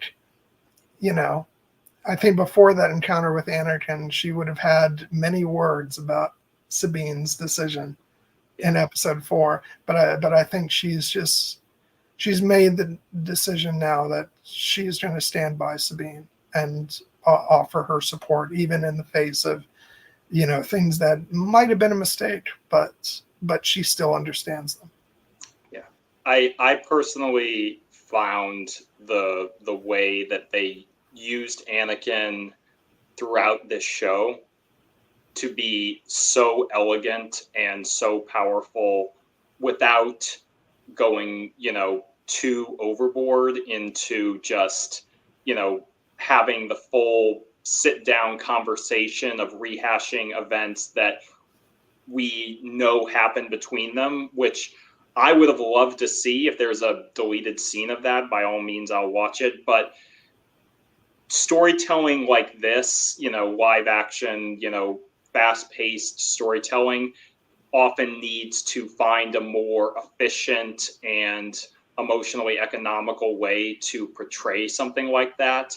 And we talked extensively about how they used Anakin's kind of flashback slash, force spirit in the world between worlds near death sequence in episodes 4 and 5 to kind of teach Ahsoka the essential lesson that she needed to move past her emotional trauma and ultimately, become the Jedi and the Master that she always could be, but seeing the continuation of that in these final 3 episodes, both with the hologram where we see her revisiting his old lessons, specifically, as she mentioned, it's the last one that he recorded for her, and kind of, as you said, offering up that, he was a good master, that her kind of accepting her part in that legacy and recognizing that it can be a legacy for good, because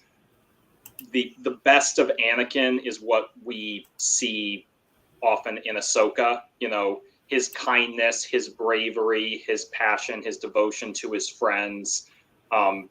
All of that are qualities that she learned from and kind of used to enhance her own natural strengths. And to see her acknowledge that legacy, and ultimately pass it forward to Sabine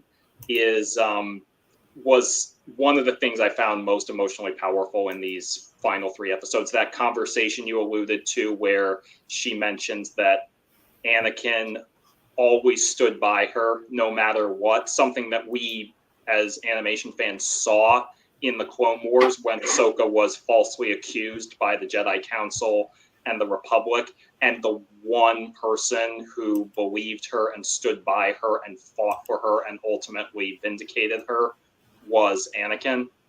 And the fact that we see that has left its mark on her, and she has reconciled the fact that the man who did all that for her, even if that man ultimately later fell to the dark side, that man never truly left her. He has always been with her, and remains with her, as we see in the very last shot of this series, when we see him watching over her and she feels his presence. And Sabine, who is now part of that lineage, that legacy that Anakin talked about in episode 5, she feels his presence too. She says Anakin's name. She embraces her she's embracing her role as a Jedi, as a Padawan.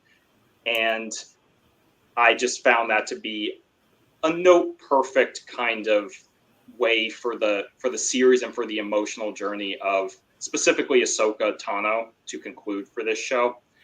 I think I mentioned this in I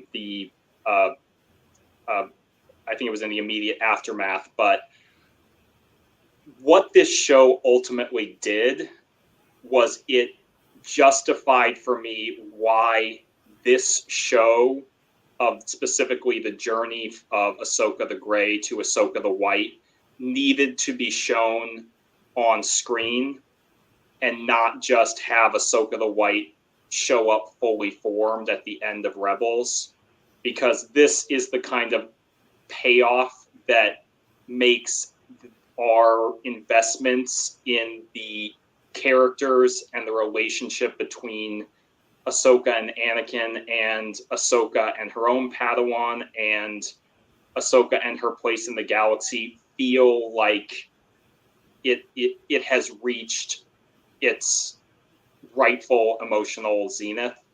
and to have that kind of just take place off screen is, in retrospect, something I'm glad did not happen. So I feel very fortunate that this was a story. This was a story that needed to be told, and specifically, it needed to be told from Ahsoka's perspective. This finale really kind of cemented to me why this show was Ahsoka and not Rebels season 5. Well, this, you know, uh, I'll probably veer back into lecturing about my view on people, getting upset about canon. But I'm sure there's still people who are upset that, the scene in Rebels has her as Ahsoka the White, and then in this show, she's still in her gray garb at that point, and she doesn't, and she doesn't get into the white garb until later. And if you want to be really pedantic about it, she doesn't actually get the staff that she has in the Rebels finale either. I have a hunch she might get that in season 2, but yes. Yeah. But here's the thing, and there's people for whom, to them, canon means that everything has to line up perfectly. And there were also the conversations about, oh God, what else was it? There was,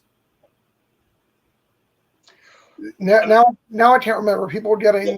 Also, the canon discrepancy that I remember most people throwing a fit over was the fact that after Rebels, they published that book Ahsoka by E.K. Johnston that kind of touched on some events of the Siege of Mandalore. Oh yeah, that was based on an outline from Dave Filoni. That was his story. That was always his story.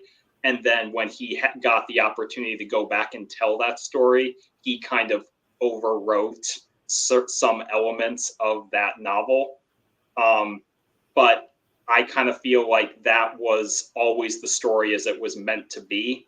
So and if there is a the thing I joked about was the fact that it was Ahsoka's lightsaber colors, because her lightsaber is referred to as being green in the book, and then Anakin changes them to be blue in the show, and people got very much in a tizzy about that. And they even explain it in the show that Anakin tinkered with them, but because it doesn't line up,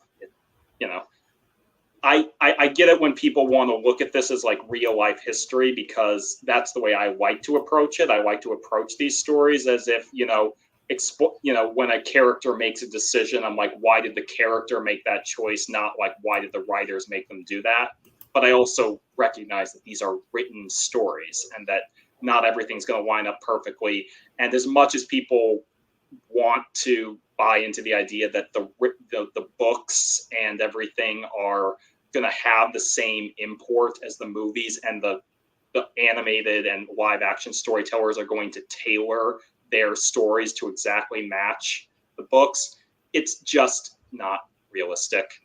I appreciate when they make those little nods to Thrawn knowing Anakin, but you just reminded me of the other thing that I was thinking of, which was Thrawn's characterization.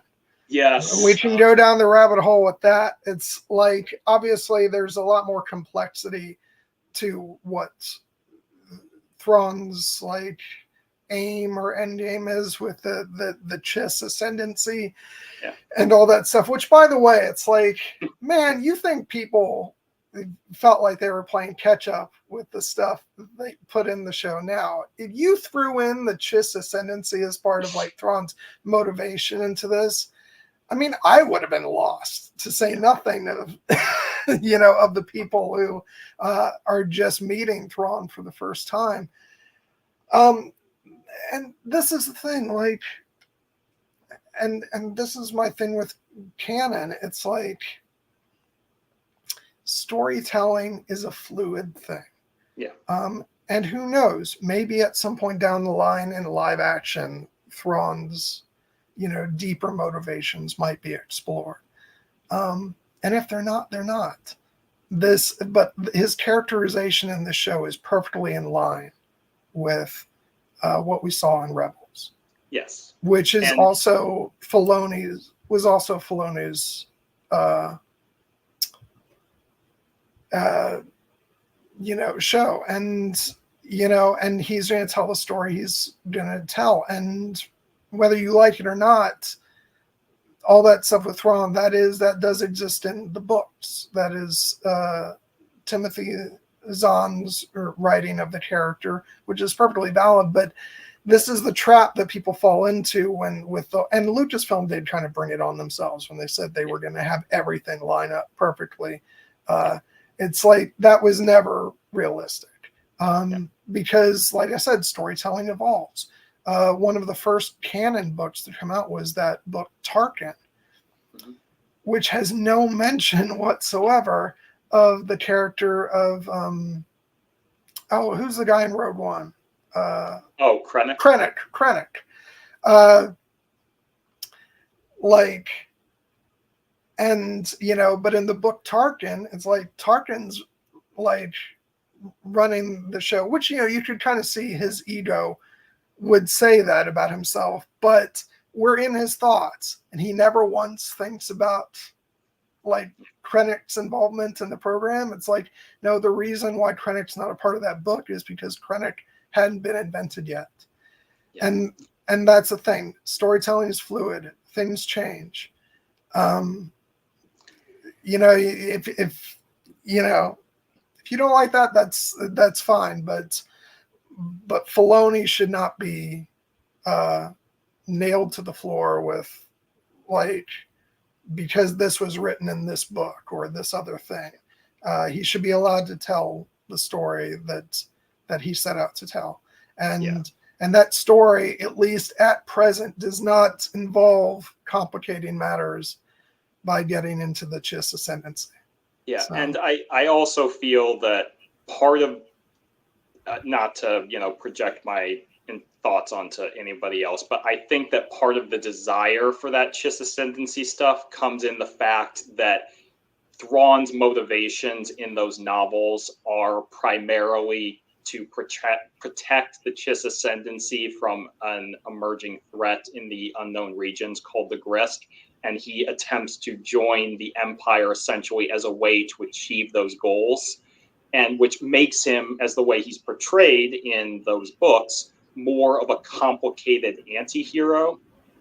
But in Rebels and in the original Thrawn Legends trilogy that introduced him, he really does fulfill more of a villainous role, and like an elevated villainous role. He's definitely more intelligent and more thoughtful and more complex than most Imperial officers that we see. But he is still ultimately a, devoted to the ideals of the Empire. I think that some people think that his loyalty to the Empire is a front.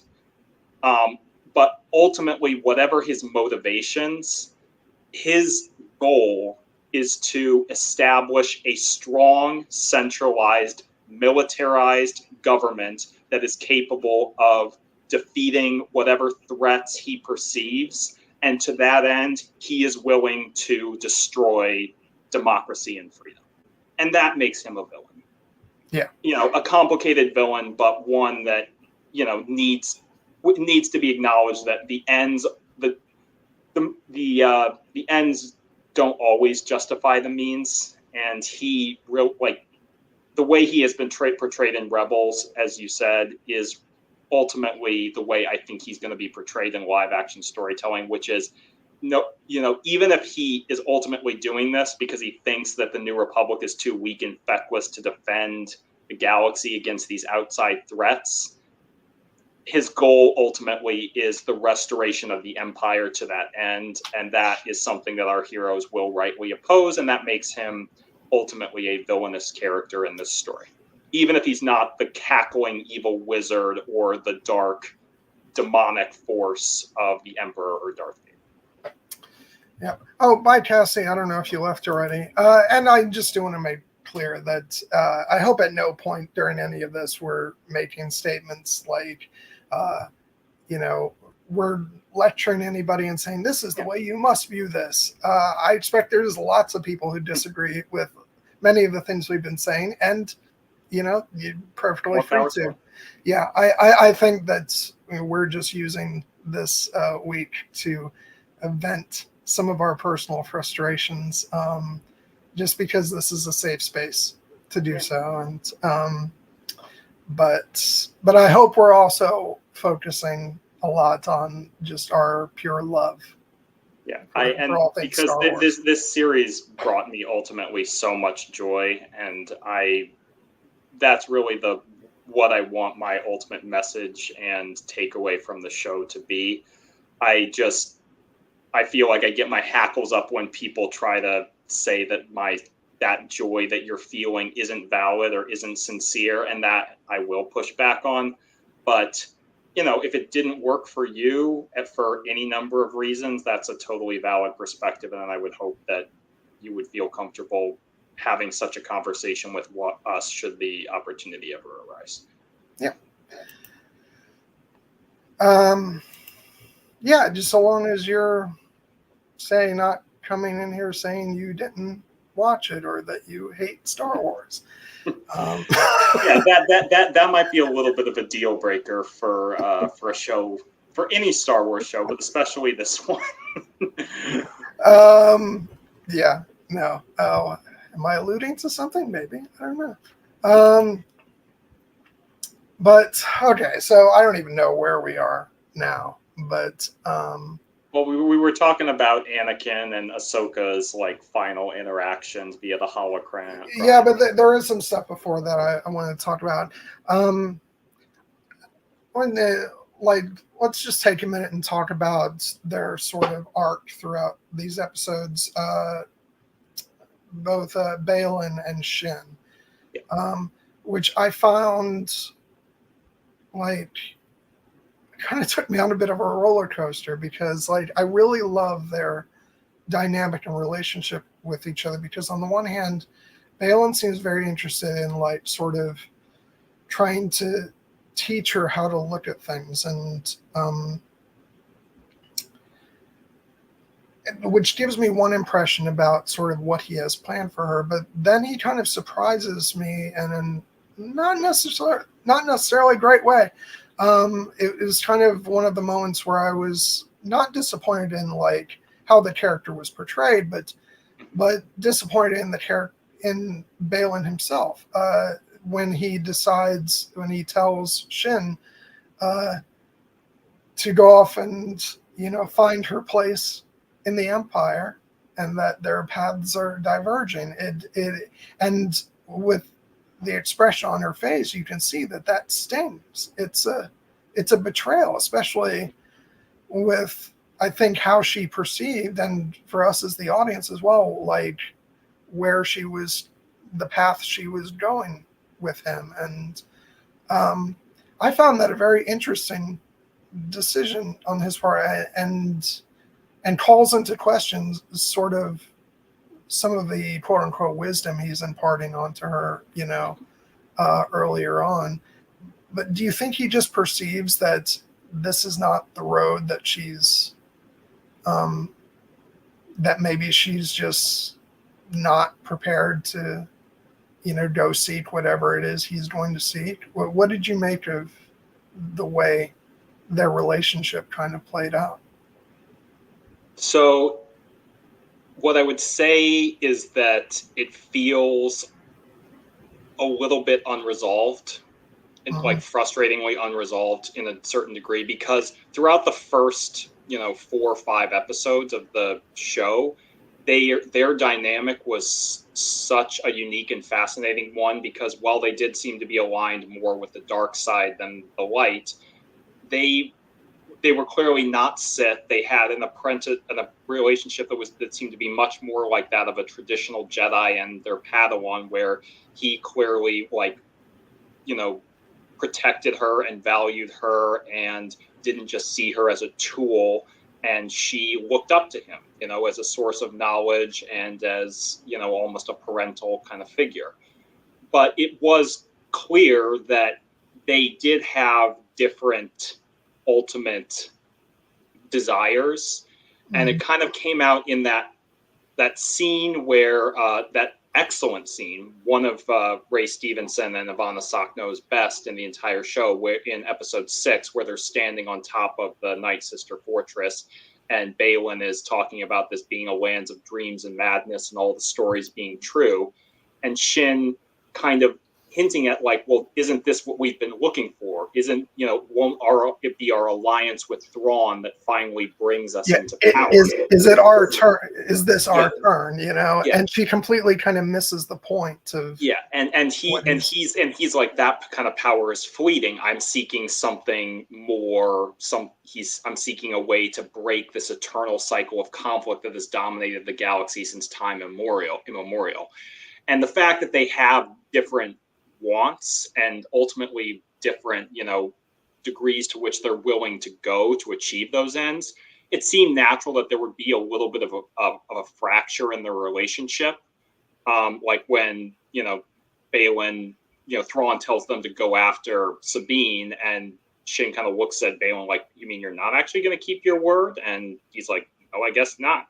We're keeping the spirit of it, But I think where it really kind of came down to it was in that scene where they find the remnants of Sabine's duel with the bandits, and Shin asks him, did you know Ezra? And he's like, no, he was a Boken Jedi. He was trained in the wild after the temple fell. And she's like, oh, like me? And he's like, no, I trained to be something else, something more. And then he gets into the idea about her, something's calling to me. Do you not hear it? Do you not sense it, that there's something more for us on this world? And she's kind of like, in this wasteland? What are you kind of talking about? And that's where the dynamic really starts to emerge, that what it feels like Shin ultimately wants is to belong and to have a sense of power and control. We do not know their history. I imagine at some point we will get that story, whether it's a book or an animated, Tales of the Jedi episode. Which, side note, I would really love, like, that book between now and, a season 2 of this show, because for 2 reasons. 1, because I really want to know that story. But 2, also going back to talking about Ray Stevenson and losing him, and that would be a really nice way to spend some more time, even if it's just in our heads, with that version of the character, because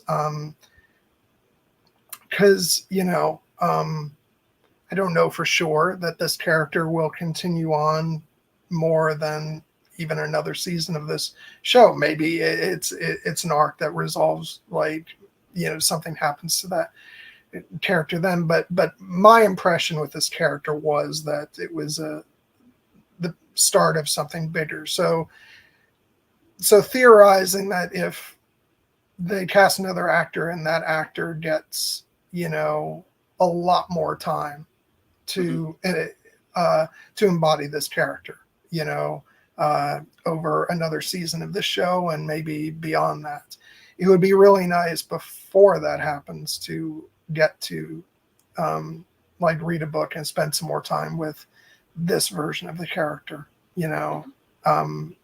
even that's more of a sort of in my head type of thing where I get to visualize Ray Stevenson, playing that role. So that would be nice. It's like if I had to vote for a tie-in book, I would love, some backstory there. And I think there's a great potential for one once Dave Filoni kind of has laid down the rules of where he thinks this character is going, because I don't think he's going to want to be beholden to something unless it's, a story that he's had input on regarding Baylan's backstory.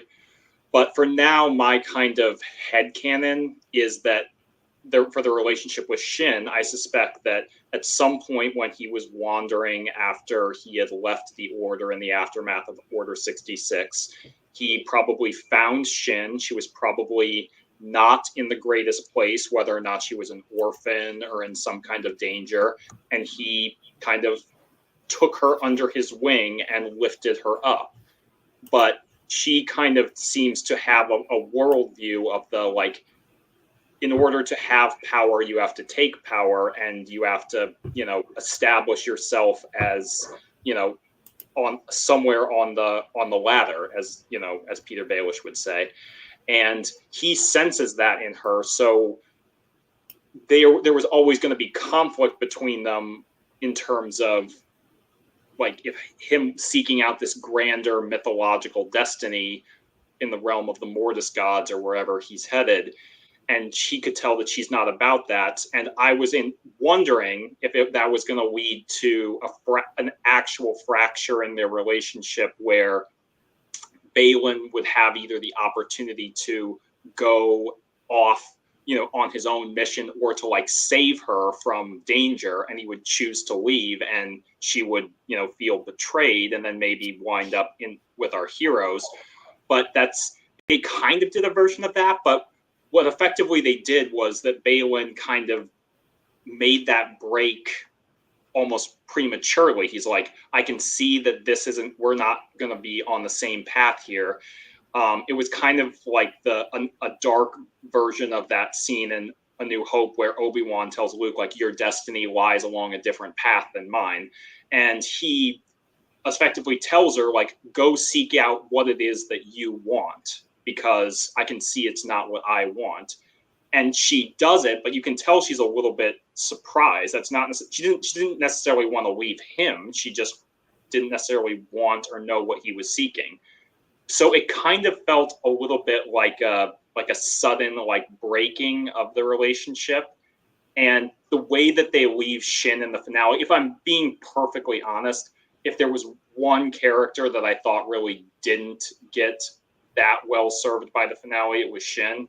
Because when we see her kind of, deciding to take up the leadership of that bandit clan, it kind of fits with the idea that she's looking for somewhere to belong. But we know that she doesn't like Peridia. She's not happy to be there. So that's not really like an emotional resolution for her character. And it's clear that this is a journey that presumably is going to continue on in season 2, because Ivana Sakno, is still with us and will still be able to continue with the character. But it's a little bit anticlimactic, is all I would say, their relation. Yeah, I guess I get. Yeah, if I'm honest, I almost felt like, because because just in case anybody thinks I'm going to be 100% positive about everything, I almost wish that there had been, like, another scene in between, like, that moment in episode 7 and then the for lack of a better term, breakup in episode 8. Because it did feel a little sudden to me, but at the same time, I can see, like, where Baylan was coming from, and the fact that over the course of their conversations, that he would have become aware that, she just wasn't on the same page. But I do kind of, I wouldn't have minded another scene between them that kind of built up to that moment. Yeah. But at the same time, maybe the abruptness of it was kind of the point, because she does look shocked and hurt in that moment. And what's interesting about that is because Baylan kind of makes the assumption at that point that she'll end up going off with, Thrawn and become part of the Empire, but no, she's still on Peridia. And so that's going to be some interesting, character conflict to come into play. I mean, it seems like her destiny for season 2, at least at the start, is to be kind of minor, or not minor, but like ongoing recurring antagonist for Ahsoka and Sabine as they go on whatever quest that they're going on. But I do think ultimately she will find herself in their orbit again and in Baylan's orbit again, and then she will have to make her choice. And whether that leads her to embrace, the better angels of her nature or succumb to her darker impulses, we'll have to see. I don't like to get into like, oh, I would have written this scene and put it right here that much. I do wonder if maybe it would have worked a little bit better for me if after Shin had run off at the end of episode 7 after refusing Ahsoka's offer of help, if, for instance, she had gone and chased after Baylan and like tried to link back up with him and he kind of pushed her away, that would have really might have felt like, okay, now I have no choice but to set out on my own path.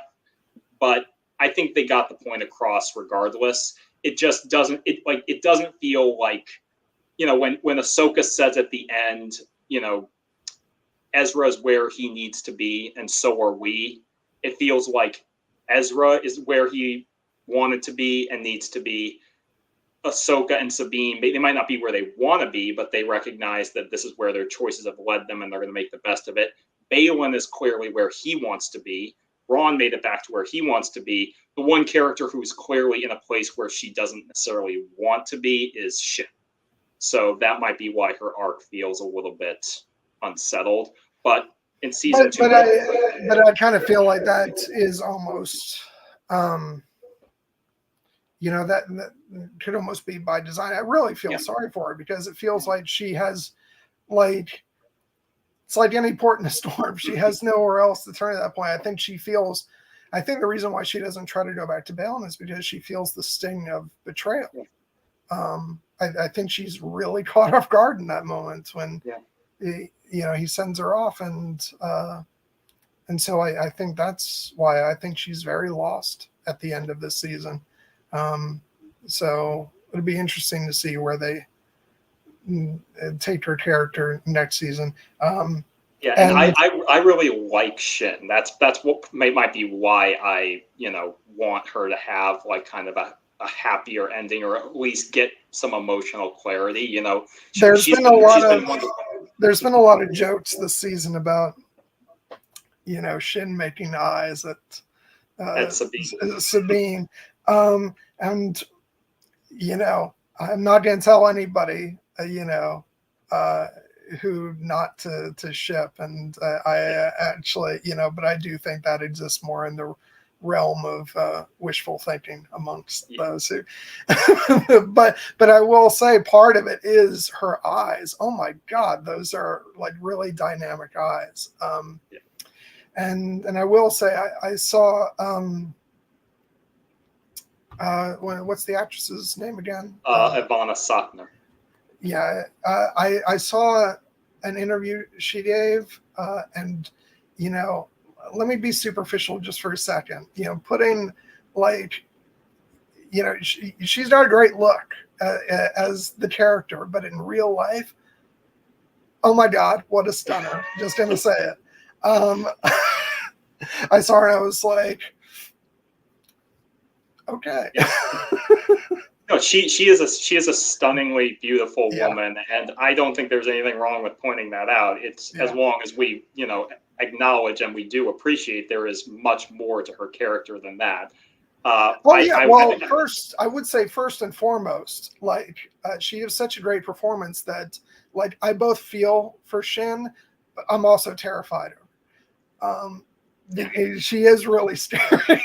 She's intense. Yeah, but I feel really bad for her with what she's going through because I think she felt like she had a really strong connection with with her master, and to just be told to go off that way, I'm going to go this way. It's harsh, and and I think it's a good thing that at the end of the season, I feel really bad for one of the antagonists, who has been trying to kill our heroes, especially Sabine.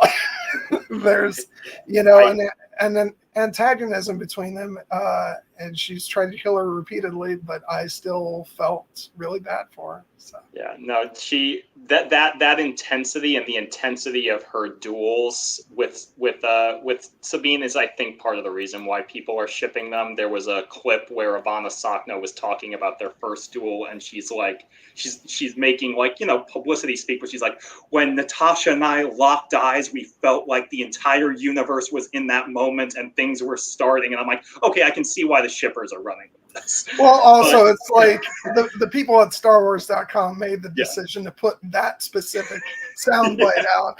I'm like, you're feeding it now. Yeah, yes. which I think is fine. I just don't want to end up in the middle of a war between the Wolfren shippers and the Sebezra shippers, you know. But I do, getting back to the specifics about Shin as a character, like because I like her so much, and not just because she is Shin Hottie at Hottie, but because I find her a very interesting and dynamic and fascinating character. I weirdly fear for her. I'm afraid of her, and I fear for her, because where I worry her arc could go is that she could follow a similar path to Maul.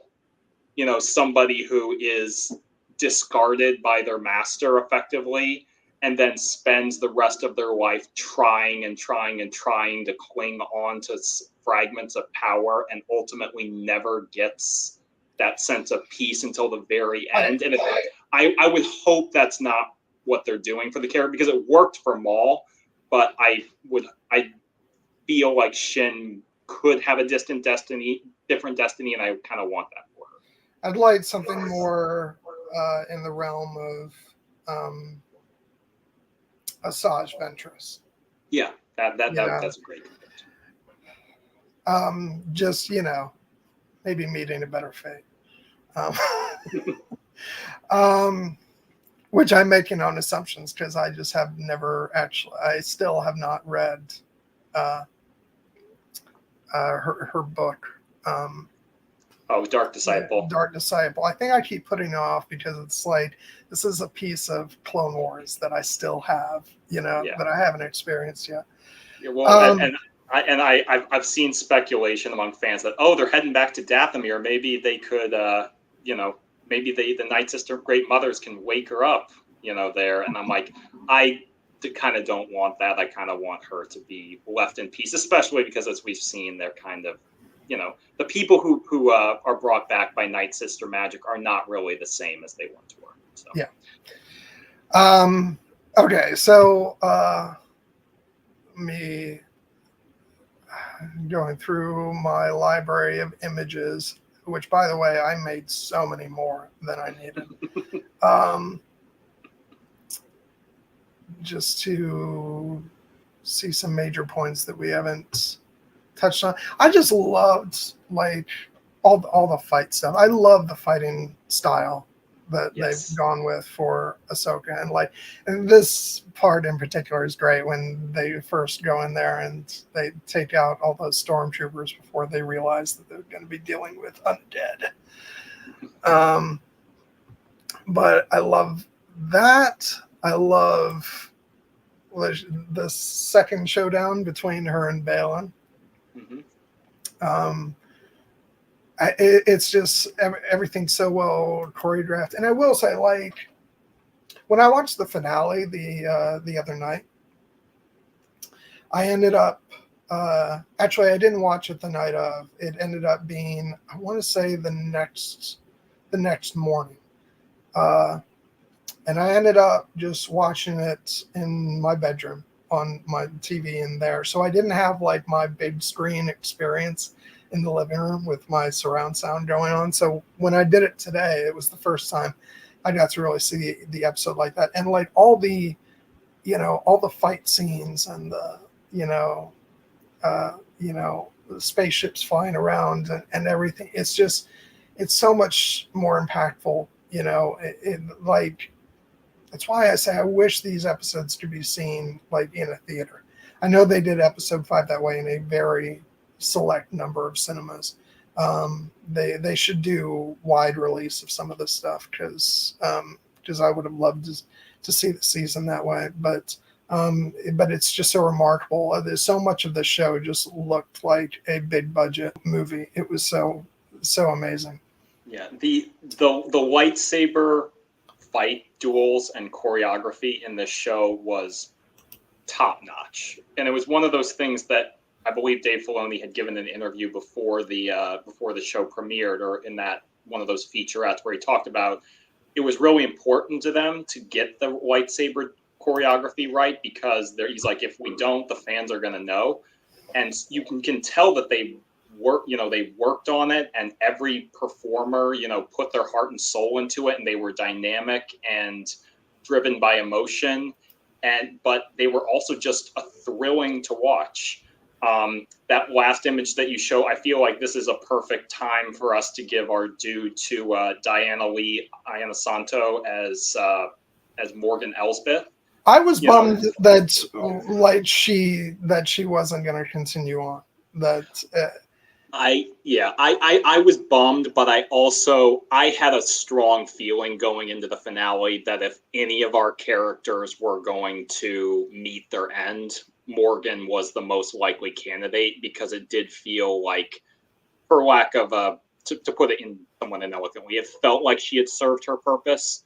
But that doesn't mean that we couldn't have pathos for the character, and the way that they had her, go out was actually incredibly intriguing, because we got to see her, for the time that we've known her, we've known that she's a Night Sister of Dathomir, but we've also seen her be very, intensely loyal to Thrawn. That has been her singular mission, is to find him and get him back to the known galaxy. And then when we see the scene where the Great Mothers kind of bestow the gift of shadows on her, which was awesome to see, them perform that ritual and then grant her the blade of Talzin and see her. And how much did you geek out when you were the blade of Talzin? Intensely. Which again, it's one of those things that it's a cool sounding name if you don't know about that, but if you're steeped in Clone Wars, just hearing the name Talzin, it's just an extra level of yeah. And the thing is, you don't need to know who Mother Talzin is. She's awesome if you watch the Clone Wars, but it just, you can tell that this is a moment that means a great deal to Morgan as part of her heritage as a member of the Night Sisters of Dathomir. And that moment where Thrawn recognizes that he's going to need to ask her to stay behind and kind of cover for him. And I had wondered if there might be a fracture in their relationship. And it kind of feels like we saw it, because Thrawn was sacrificing her, and he knew he was sacrificing her, and she knew that he was sacrificing her. But it didn't feel like Thrawn was doing it out of callousness or the fact that he relished doing it. He recognized it as a necessity. He seemed to be upset about it, but he was asking her to stay behind. Yeah, and she seemed upset as well, and it was fascinating to me that when he says for the Empire, and then there at the end there she quietly whispers for Dathomir, that kind of speaks to the fact that, did she ultimately have another motive to, in alliance with the Great Mothers, essentially restore her people, restore her homeland? We knew that, she was, as she described herself, a survivor, one of the last people from Dathomir who had survived their own great purge as perpetrated by General Grievous on the orders of Dooku and Sidious in the Clone Wars. But she made the choice to align herself with the Empire and work her way back up to in Thrawn's good graces to ultimately achieve this end. And so she was willing to sacrifice herself, although it didn't feel like she was happy about it, but it was her choice ultimately. So I felt like it allowed the character to go out somewhat tragically, but also on her own terms. And she gave the Ahsoka a hell of a fight. that I mentioned, Diana Lee Inosanto, who plays her, she's a descendant of Bruce Lee. She's very experienced in martial arts and choreography. I'm pretty sure she was doing her own fighting there. And the fact that they were able to cut back in those like wide shots and have her performing these complex spin moves and like vicious attacks, and have the sense that she's actually like doing it, it gave it real power and stakes. So ultimately, we knew that the second we knew that she was going to stay behind and come up against this Ahsoka, I had a feeling that she would die. But her ultimate end feels like an end that was worthy of her character, even if it's weird to say about an evil witch, but I'm gonna miss her kind of. Which, by the way, I absolutely loved the title of this final episode, The Jedi, the Witch, and the Warlord. Such a great homage. I mean, everybody should know, but of course, The Lion, the Witch, and the Wardrobe, just so wonderful. Which, it's not, that's Lewis, not Tolkien, but it does still feel like another, like, just homage to, classic fantasy. So indeed. And Lewis and Tolkien were buddies, so yeah, they're in the same realm. Okay, just another thing I wanted to touch on. I loved Ezra making his lightsaber. Yes. And then looking, specifically for, the part that, that Kanan used on his saber, and the fact that Huyang, kept a spare for Kanan. And yeah, no, I love that. And it's just so great to see Ezra, Yeah. and, and of course he's going to rush through the process of making his new lightsaber because it's Ezra, because of course he is. But he still, gets it done, even if he has to endure a lecture from Huyang. Yeah, who knows a thing or two about it. That scene was hilarious. That dynamic where he's like, everything's organized, and Ezra's like, disorganized, and Huyang's like, I have a system. It's like we all know people like that. But there was real emotion and pathos to it, even if it was funny. A little humorous kind of a joke that I caught right at the beginning was when Ezra was complaining at the beginning the emitter was too narrow. I kind of took that as a sly nod to people who complained that they thought that the lightsabers in Rebels were animated as being too narrow. I didn't even catch that. You're right. But regardless, you're right. Him winding up with an emitter basically identical to Kanan's is a wonderful connection between the two characters, and a way to acknowledge the power of their relationship in a show where ultimately Kanan, did not appear, given the fact that his character had become one with the Force, but he is his presence was felt, and Ezra, we've talked a lot about a lot of characters having undergone complex emotional arcs throughout their series. Ezra is one of the characters who felt very settled and very at peace. For some might say too at peace, in the fact that he didn't seem quite as fazed about, potential of Thrawn's, world-ending, tear. But the way I look at it is that, Ezra already underwent his great Jedi trial at the end of Rebels. He is a Jedi Knight in spirit and in practice. And he was the main character of Rebels. This was not his story.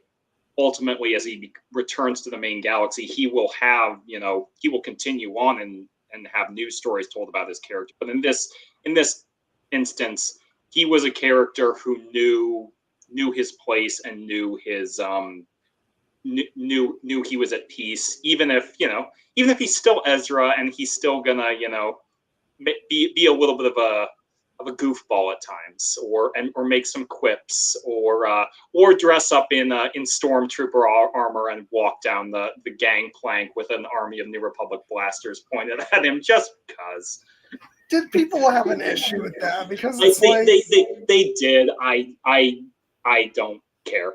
It's Ezra. He gets in stormtrooper uniforms and wears a helmet around. That's what he does. I was delighted that he got to wear stormtrooper armor again. But yeah, all the people, I get people having like emotion complaints about him and Hera not hugging, even though I'm like I don't necessarily think it was a flaw in the scene. Here's the thing. Like, that is an example of, like, I can understand if you thought that this was an actual mistake that they made. But the structure of that scene and when it fades out is so deliberate. Like, it's not like that was done by accident. No. You know, it was very carefully done. If you watch, Hera is stunned in that moment. You know? You can see her eyes are watering, you know, on the verge of tears if there isn't an actual tear coming down. I don't think she can even move in that moment. And so it just shows Ezra starting to walk towards her. And also running through her head is also probably the fact that it's Ezra alone. Yeah. And she's processing, what does that mean? I had no issue with it whatsoever. It's like, and I also think everybody needs to see everything now. And it's like, you know, we know they hugged after that dissolve. So, you know, or that wipe rather. So, you know, I don't know. I think this is where we get into this problem of people have some, which by the way, you know what, if you didn't like the way that plays out, then fine, you know, more power to you. It was a creative choice to structure the scene that way, and you can agree or disagree with that creative choice, but it wasn't, as you said, a mistake. Yeah, I think that this sort of gets boiled down to something about people will build something up in their heads about how things are gonna, you know, happen. And we've had a long time to imagine what Ezra's reunion with the rebel crew was going to be. So I get it in that way, you know, if, you know, you built this up in your head and you wanted, you know, the two of them running at full speed towards each other and a big hug, and you didn't get that. Okay. But, you know, but it wasn't done by accident. You know, it's the scene was executed as it was intended to be executed. So I think it was a beautiful scene. So. No, at the risk of pouring gasoline on the fire, it reminded me very much of the certain reunions in a certain season 8 of a certain television show that people had expectations for and got, you know, had thoughts about. So but I think it was well done, and I liked the choice, the way they structured it. Oh, look at her. She's just, oh my God. Yeah, it just, as I was watching it today, I was getting chills during that scene. It was just so beautiful. Yeah, credit to Ameriel Elizabeth Winstead for her acting there, because she did so much with so few words. And here's the thing,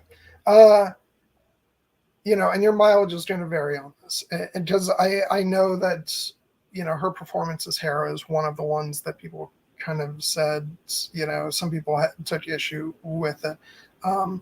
For me, she's not a like one-to-one translation from animation to live action. I think Ezra is as close as you can get to, you know, it's sort of a perfect translation. I think that Sabine is pretty damn good. I think Hera probably is one of the ones that I can feel the difference between the two interpretations a bit. But over the course of the season, I have fallen in love with each and every one of these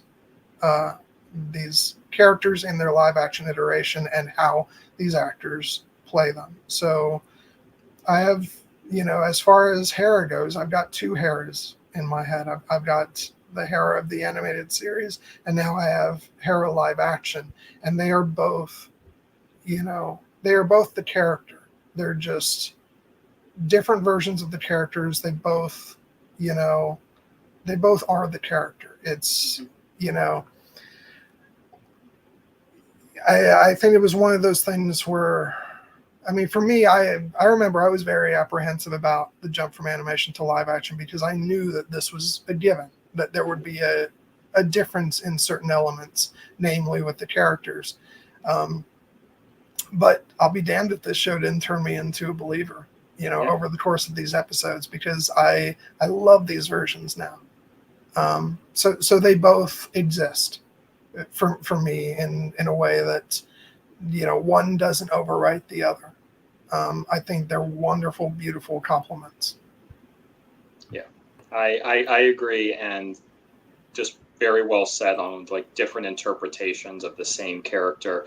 If you ultimately look at this story kind of as it's structured from the beginning as like a fairy tale that's being told to us a long time ago in a galaxy far, far away.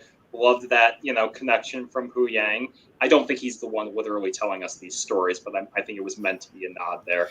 But which I also did like, volumes 1 through 3, and so it goes with 1 being the best. Yeah. Which, does feel like Filoni is saying, the prequels are where it's at. I feel like he's definitely like Filoni. If you've seen his interviews and things, that the man can be cheeky, and you definitely felt that in his writing. He's like, he had a lot of like, I'm just going to leave this here, and what this means, but I'm not going to outright say it. So you're going to, discuss amongst yourselves kind of stuff. So, and that was definitely one of those moments where it's like, it's like when Ahsoka says, like, it's parts 1, 2, or 3. Does she mean 1 because the original trilogy came first, or does she mean 1 because, the prequels came first, or is she talking about the Dawn of the Jedi? And you're like, guys, you're overthinking it. It's really just he's talking about the fact that like this is what Star Wars fans do, so he's kind of like throwing us a little. It's almost like it's almost like a cat with a laser pointer, or I just see with a tennis ball. He's like, go get it. I just see him sitting back, going, interesting. Yeah, well, and like in a classic example of that cheekiness was, I believe there was a clip made the rounds of Filoni being interviewed by, I think it was Andy Gutierrez on the Star Wars show, and they asked him like, where are Ezra and Thrawn? And he's like, far, far away. and then the episode where they're introduced, titled Far, Far Away. And you're like, oh, Dave, you can. Oh, God. So closing out that last episode, we get like great montage of sequences. We talked about, Shin, ends up, just going to the what are they called? The bandits. We don't really have a name. And then, we've got Balin, up at the Argonath. But long have I desired to look upon the kings of old. Well, what's great, I didn't get the screen cap but he's looking at something, and there's a light emitting from. Yeah, I've seen speculation that if you look at like the Mortis monastery in those episodes, it's kind of like a pyramid-like structure that has like a little crystal hanging over the top of it. I've seen some people speculating it could be that, or maybe it's Mount Doom. Who knows? Yeah, I found it really interesting that when they show these structures of the Mortis gods, that the father and the son are still left standing, but the daughter is not. Yeah, I was fascinated by that because I wondered if it meant, does this mean that this world is out of balance because the avatar of the light side has been, destroyed, and that's why it's it's kind of a desolate, dark wasteland? Or is it meant to signify the fact that Ahsoka has the daughter's life force within her, and she's meant to kind of be that figure now? We saw Morai, the embodiment of the daughter in this episode, following her around. Or does it mean that or does it mean something else entirely? Well, that was especially funny because it might have been in the Discord, but somebody was like, "How come Morai hasn't been in the show anywhere?" And it's like, yeah, there we go at the end. Yep. But which shows that Ahsoka is where she's supposed to be, and I think it's funny because this is not the way I saw the show ending, or the season ending at least. But in retrospect, it really does make a whole lot of sense that, Ezra, and Thrawn make it back to the galaxy, and Ezra's going to play a part of that. But Ahsoka has been so bound to this, mystical side of Star Wars, and with, her connection to Mortis, as we saw in that arc of the Clone Wars. And then with the time that she's spent twice in the world between worlds, or at least a representation of it, in this show. So it makes a lot of sense that's that this is where she's going to be for the time being, along with Sabine, who's her apprentice.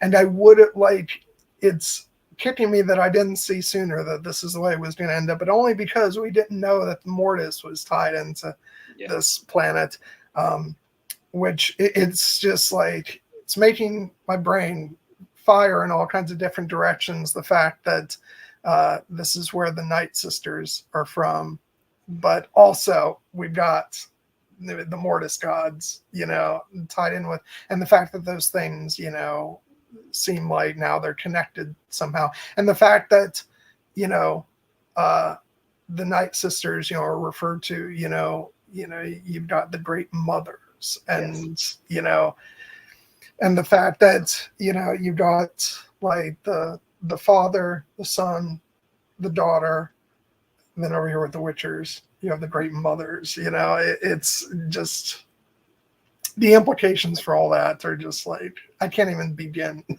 Yeah. No, I mean, and there people have speculated that could they be drawing on a potential Legends connection, because, in the Legends continuity, there was actually a mother figure that was introduced who was a mortal woman who became part of the family of these Force gods and became the mother figure, but she was mortal and she was dying, so she consumed the font of power and the pool of knowledge and was transformed into this monstrous, chaotic, eldritch being called Abeloth that ended up being imprisoned. And I don't know or necessarily even think that this show is going to go there.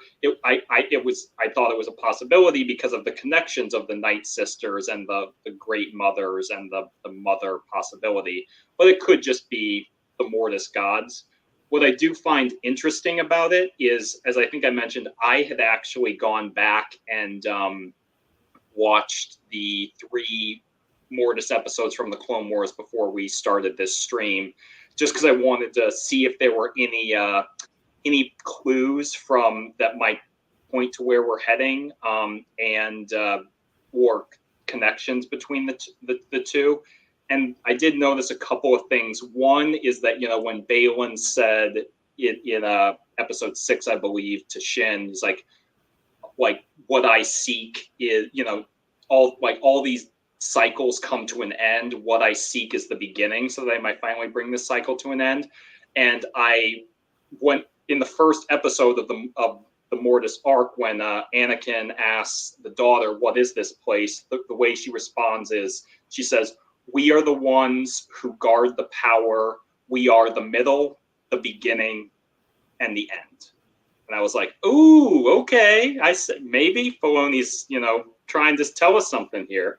And then I went back and I looked at the morals of each of the 3 episodes. You know, the Clone Wars morals always, you know, kind of pointed at us to some clues about the story that was going. And the 3 morals for those Clone Wars episodes are, the first one is, balance is found in the one who faces his guilt, which I feel like kind of ties into Ahsoka's journey in this series, and Anakin's as well. And then the second one is, he who surrenders hope surrenders life, which is the one which I thought was a pretty direct connection to the lesson that Anakin teaches Ahsoka in episode 5 about, you know, live or die, you know, trying to get her to embrace life again and, you know, find her hope and find her power and her purpose.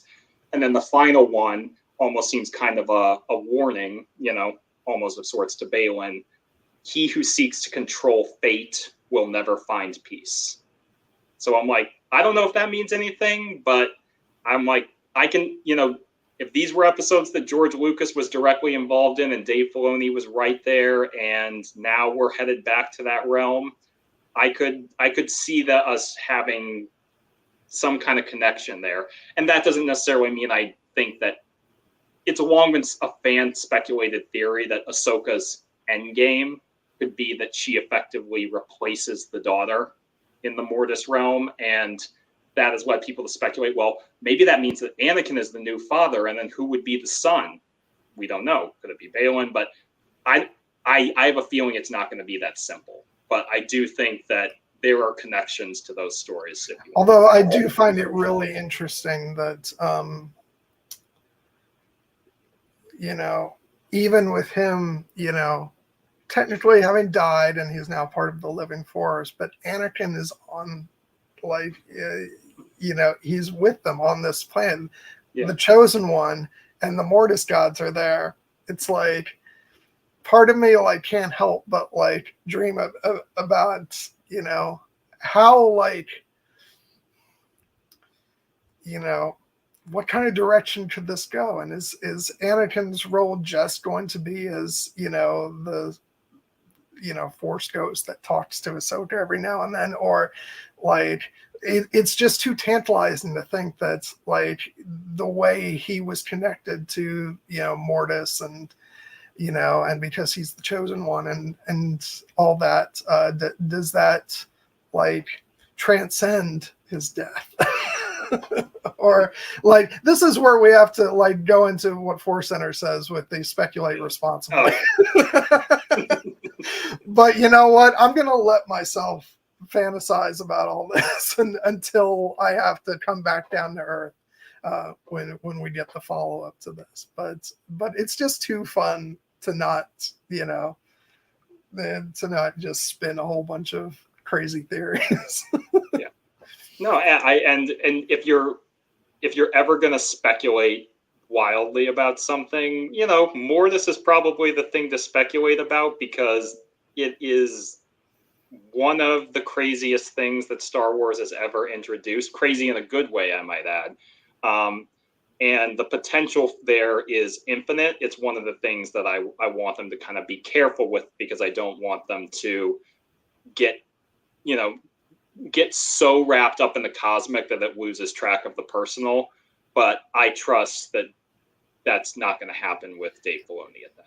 But also, like, what's so brilliant about the way this story has progressed now is because this is literally taking place in another galaxy.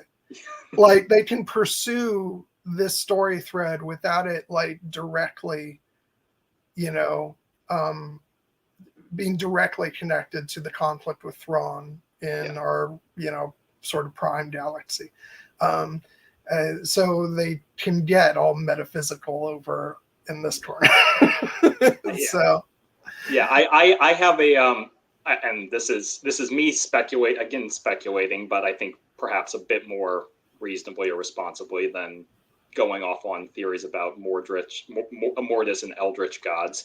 I have a feeling that Ahsoka season 2, if we do end up getting an Ahsoka season 2 before the movie, may focus more on this idea on Peridia with this more like metaphysical stuff, and all the elements with Thrawn and Ezra and the conflict with the New Republic, that might be more in like not pushed off, but like incorporated into something like Mandalorian season 4. Because where I think it might have actually happened if this show was still happening, which it's not, was I think this might have been the setup for something like Rangers of the New Republic. But now I feel like effectively Mandalorian season 4 has absorbed whatever Rangers of the New Republic was going to be, now that we know that Din Djarin is working with the New Republic on that. But it kind of feels like, I do think Ahsoka and Sabine will eventually make it back to the main galaxy and be in Dave Filoni's movie, but who knows, maybe not. But regardless, if we do get an Ahsoka season 2, I think it might be some of the wildest shit that we've ever seen in Star Wars. Bring it on. I'm just so like, I'm so excited by the stuff we got with this season, which is, you said it before, like I never dreamed we'd get to this place with live action Star Wars. And it doesn't seem like, in the grand scheme of things, it took that long either. No. Yeah. But we've also talked about the fact that things may be like changing. We've been in this time period of Disney Plus and getting a whole bunch of different shows, and that could be things to be swinging back to focus on theatrical features, and maybe the TV side of things gets pulled back a little bit, which is why I'm so glad that this stuff has gotten under the door. It's just, it's amazing. And then the possibility that the stuff will then get folded into when Filoni does his big movie. The fact that we don't just have Thrawn, we got the freaking Night Sisters, working with Thrawn, and who knows what's in what all that cargo is.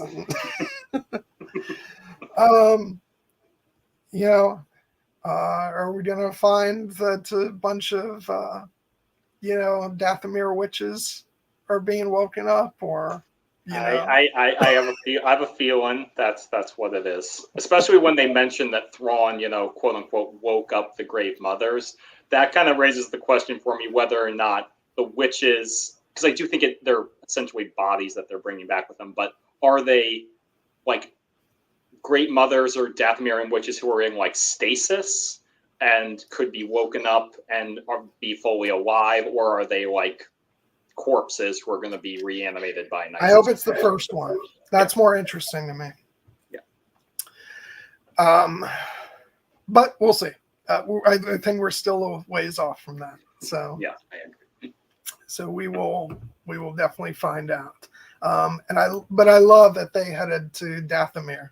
Yes. At the end, like that's just, especially because not just because we got Dathomir with Clone Wars and then a little bit in Rebels, but also like because it's the culmination for me. We talked when we did that solo stream about the fact that it was so amazing to not only get like Darth Maul at the end of that film, but to have him say the word Dathomir, and to like the fact that conjured up so much imagery from from the animation stuff, and so that was the first time that it was like, oh my god, they're actually bringing all that stuff into Star Wars live action, and so now to have Thrawn and the witches going to Dathomir, and that's going to be their base of operations for the for the time being, and it's just so exciting.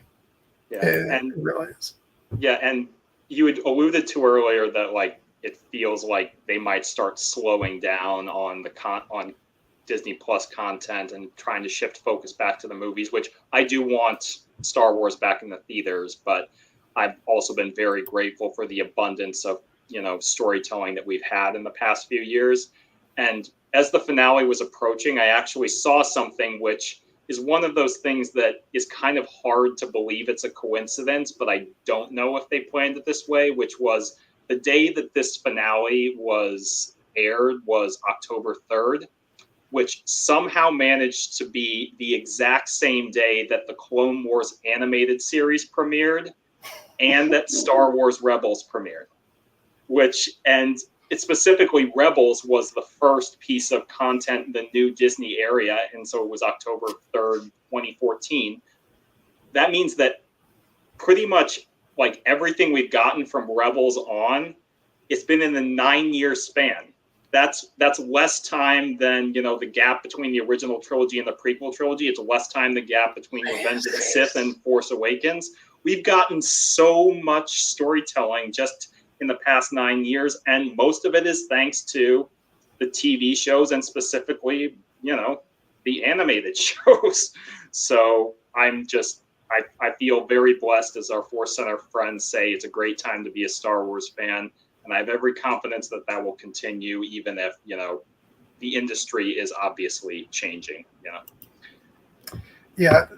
So I do want to say one last thing about the fact that we get Anakin at the very end of the episode. For me, this just felt like such a full circle journey for me, moving from cynicism to joy, because I'll be honest, I've never been a fan of Hayden Christensen being put in the Return of the Jedi. Part of it was because I had my quibbles with the version of Anakin that we got in the prequels, particularly the latter two films. And I don't blame Hayden for that. I think it was a mixture of every actor struggled in those films just because of the technology they were working with.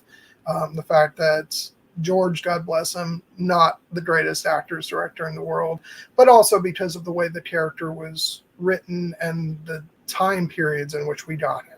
We got Anakin as a hormonal teenager and right before he turns to the dark side. Not much of an opportunity to really fall in love with the character. But I fell in love with Anakin over the Clone Wars. And it was very easy for so anyway, the point being, when he got put into Return of the Jedi, especially this was before the Clone Wars was a thing, it was easy for me to look at that and scoff and be like, oh, George, just got to tinker with the originals. And part of it is my sort of love of the preservation of film history. I think Return of the Jedi, as well as the other two films, should be available in the way that they were when they premiered in theaters. But then cut to, and I still feel that way, by the way, but then over the course of falling in love with Anakin throughout the Clone Wars, and then but there was then this separation between sort of Anakin that we got in the prequels versus what we got in the Clone Wars, because one medium was live action, the other was animated, two different actors. It did feel, to me at least, like there was this sort of separation between the two. But then they brought Hayden in for Obi-Wan Kenobi, which he did a phenomenal job in, particularly that final scene where Vader's mask, gets broken off, and going between that James Earl Jones voice and Hayden's voice, it's so incredibly stunning what he did there. But then to be brought in with this show and to see Hayden get the chance to, play this version of the character with all, the fact that he watched Clone Wars in preparation for his work in these shows, and he got to work with Rosario and younger Ahsoka for the Clone Moore's flashbacks, and so that by the time we get to this moment, funny enough, as Force Ghost, it just feels like I'm such a world apart from how I viewed it when his Force Ghost was placed in Return of the Jedi all the way back in 2004. And now here it is, 2023, and we get the end of the series with Force Ghost Anakin, standing there looking on towards, Ahsoka, watching out for her and Sabine. And, it's amazing the journey that I've gone on, that I think we've all gone on with the Star Wars storytelling.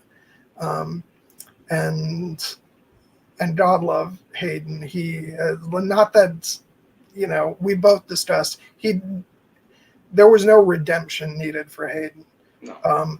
But it is nonetheless very satisfying to just see the opportunity that he's been given to play this character with all these added dimensions to it that he didn't get the chance to play the first time around. And he's more seasoned now in a way. I feel like because of the experience of life that he's had now, he's more he was more capable now than ever of really embodying the spirit of Anakin, in all his wonderful complexity. And I will say, like, one of my favorite moments from him of this show is just when it's the hologram version of him, and he's like, so study these exercises, rigorously, or whatever he says, and then he's like, or at least more than I do. direct callback to Attack of the Clones there. Yeah.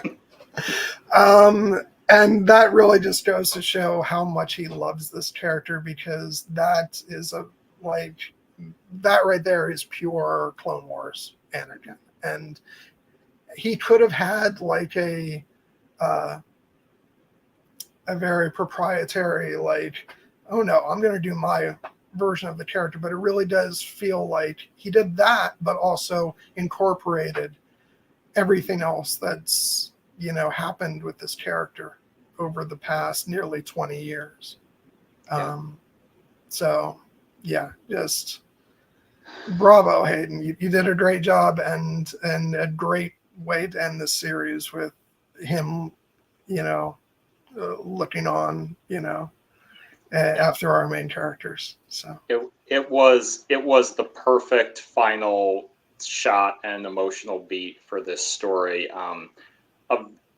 As you say, it was a vindication for Hayden, not a redemption, because he never needed redemption. The fans who treated him horrifically, if anyone's in need of redemption, it's them. But Hayden's performance did evolve over the course of his time playing the character. As we have mentioned, his seeing him in the prequel films, those are arguably two of the darkest moments of his life up to that point, centered around the loss of his mother and his kind of tortured love for Padme, and then his tear at the prospect of losing the love of his life and his unborn child in childbirth, to the point that he makes horrific decisions and damns himself effectively. But Hayden himself, always managed to embody the humanity of that character, even if it was humanity, frankly, at on kind of the darker and uglier side of it at times. And him getting to come back to the role and portray, it was incredible to see him in Obi-Wan Kenobi, but he did spend most of that series playing Darth Vader. And the one scene we got of him, which was a scene I loved, and I loved the scene you mentioned where he speaks to Obi-Wan and kind of absolves him of his guilt there with the "I am not your failure, Obi-Wan." Oh, so good. Yeah, you didn't kill Anakin Skywalker, I did. And which is an incredible moment of acting, but also the moment where he's we have the Clone Wars flashback, which actually takes place pre-Attack of the Clones. And in that case, Anakin's, he's still impetuous. He's impulsive. The whole point of it is that Obi-Wan's able to beat him because he knows him and is able to teach him a lesson there. And the version of Anakin that we really were craving to get to see Hayden Christensen play was the version that Obi-Wan alludes to in his speech in the very first movie. He was the best starfighter pilot in the galaxy, a cunning warrior, and a good friend. And I would add to that a good and caring, master to Ahsoka, because, and when we see, I have always personally felt that like Ahsoka represents Anakin's like greatest, triumph. She is the best of him. Obviously, she's her own character, but everything good that he did in his life ultimately, can be seen and reflected in her. And that's why it was so gratifying to get to see him play that role to her, in the World Between Worlds, the Clone Wars flashbacks, the hologram, and ultimately that final moment where we see him looking over her and kind of smiling, watching proudly over her and her own apprentice. And I realized in that moment, because my heart was just like swelling and singing and like bursting with joy, that, proud Force ghosts are pretty much like, that's my Star Wars crack. I was thinking back to what are some of the moments that have truly just made my heart want to absolutely burst with joy when watching Star Wars. And I think end of Return of the Jedi with Obi-Wan, Yoda, and Anakin watching Luke and Leia and everybody. End of The Rise of Skywalker, where Luke and Leia are watching Rey Skywalker take on their name and, come to peace. Obi-Wan Kenobi, end of Obi-Wan Kenobi, where Obi-Wan reaches emotional catharsis and is finally able to see Qui-Gon Jinn. And now this, where Anakin is over, watching over Ahsoka and Sabine, her own Padawan, having finally come into their own in their own master and apprentice relationship. And he doesn't say anything. He doesn't need to, but the fact that they both feel him, they feel his presence, and Sabine doesn't know quite what she's feeling, but she senses him. And then Ahsoka kind of looks off into the distance and smiles. And the music, the incredible music, which I believe is kind of an alternate version of like a Rebels theme from the ending, I think it was of season 2. We're gonna have to let you get your music corner. Oh, you're right, it is. But I couldn't figure out where I was placing that music from, but I think you're absolutely right. It's awesome. But really, when I was watching that moment, as you said, it was full circle for Hayden as an actor and his role as this character, and it was full circle for Anakin Skywalker, because he is in that moment recognizing that Ahsoka has grown and evolved to the point where she has now become the master. She has graduated essentially beyond her need for him, but he'll always be there with her, and she'll always welcome his presence and his teachings. And it got me thinking about another Force Ghost scene that absolutely makes my heart sing, the one from The Last Jedi, where Yoda tells Luke, "We are what they grow beyond. That is the true burden of all masters." And in that moment, Anakin Skywalker finally became a Jedi Master because he had moved on. He has passed his knowledge on to Ahsoka, and now this is her story. Oh, yeah, so beautiful. And dear God, we have gone way over the mark. I knew this was going to be our longest stream ever, but I mean, there was just no way to contain it. I maybe if I had been a little less ranty in the first half, but that's okay. We eventually got to everything.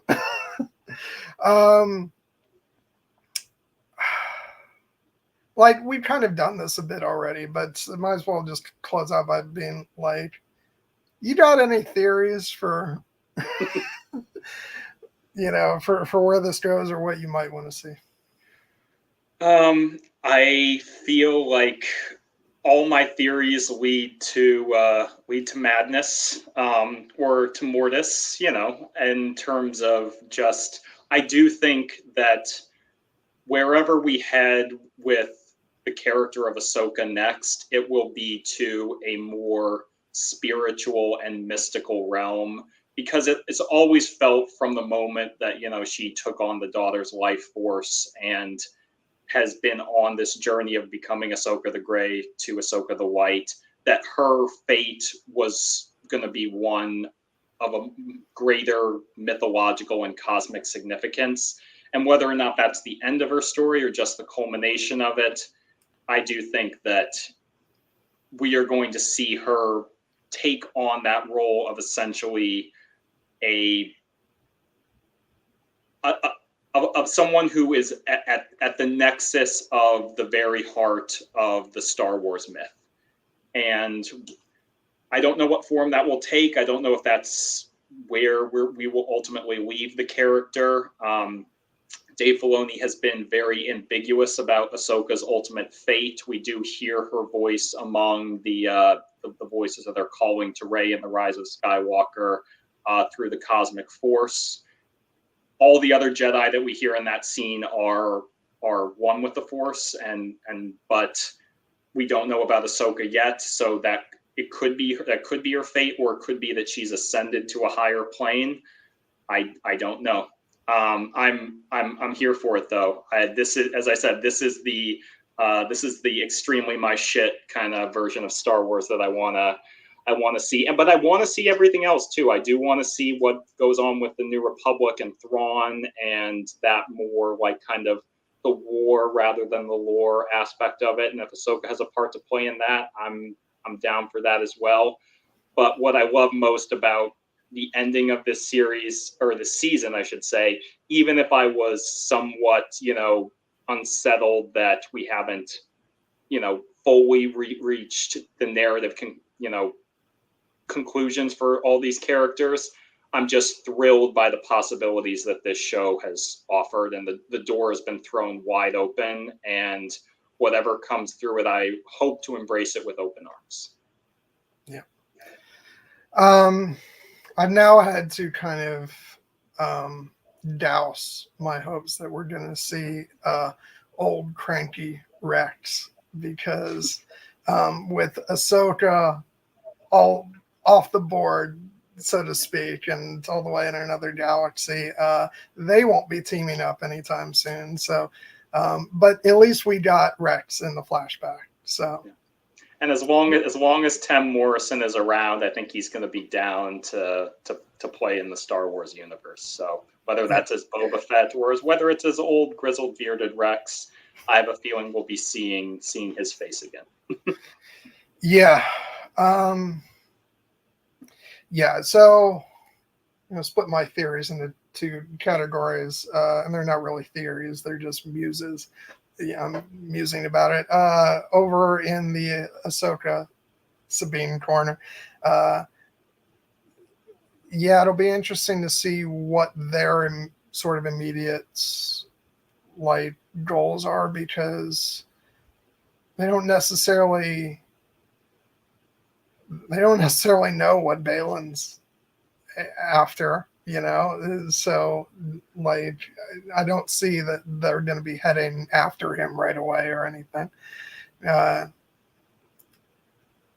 it'll be interesting if they become aware of the Mortis stuff, and how quickly that'll happen. Very interested to see what ultimately happens with Shin.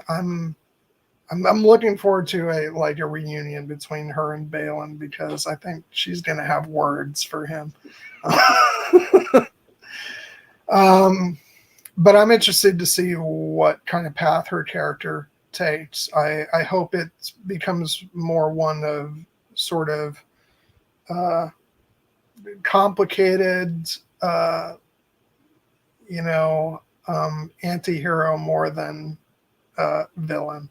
I think she'll initially be a villain or obstacle for our heroes in the next season, but I hope she turns out to be a bit more complicated than that, because it's been a fascinating performance so far, and it does, as you talked about, I think she's looking for somewhere to belong, but she's not quite at that place yet where she can evaluate her choices that have led her to where she currently. That's why I do compare her to Asajj Ventress, and feel like we could see a similar path there, but we'll see. And then swinging back over to the main galaxy, I'll just say that obviously there's going to be a big war now. I'll be interested to see like how quickly that moves, because obviously it does seem like it's culminating in the Dave Filoni movie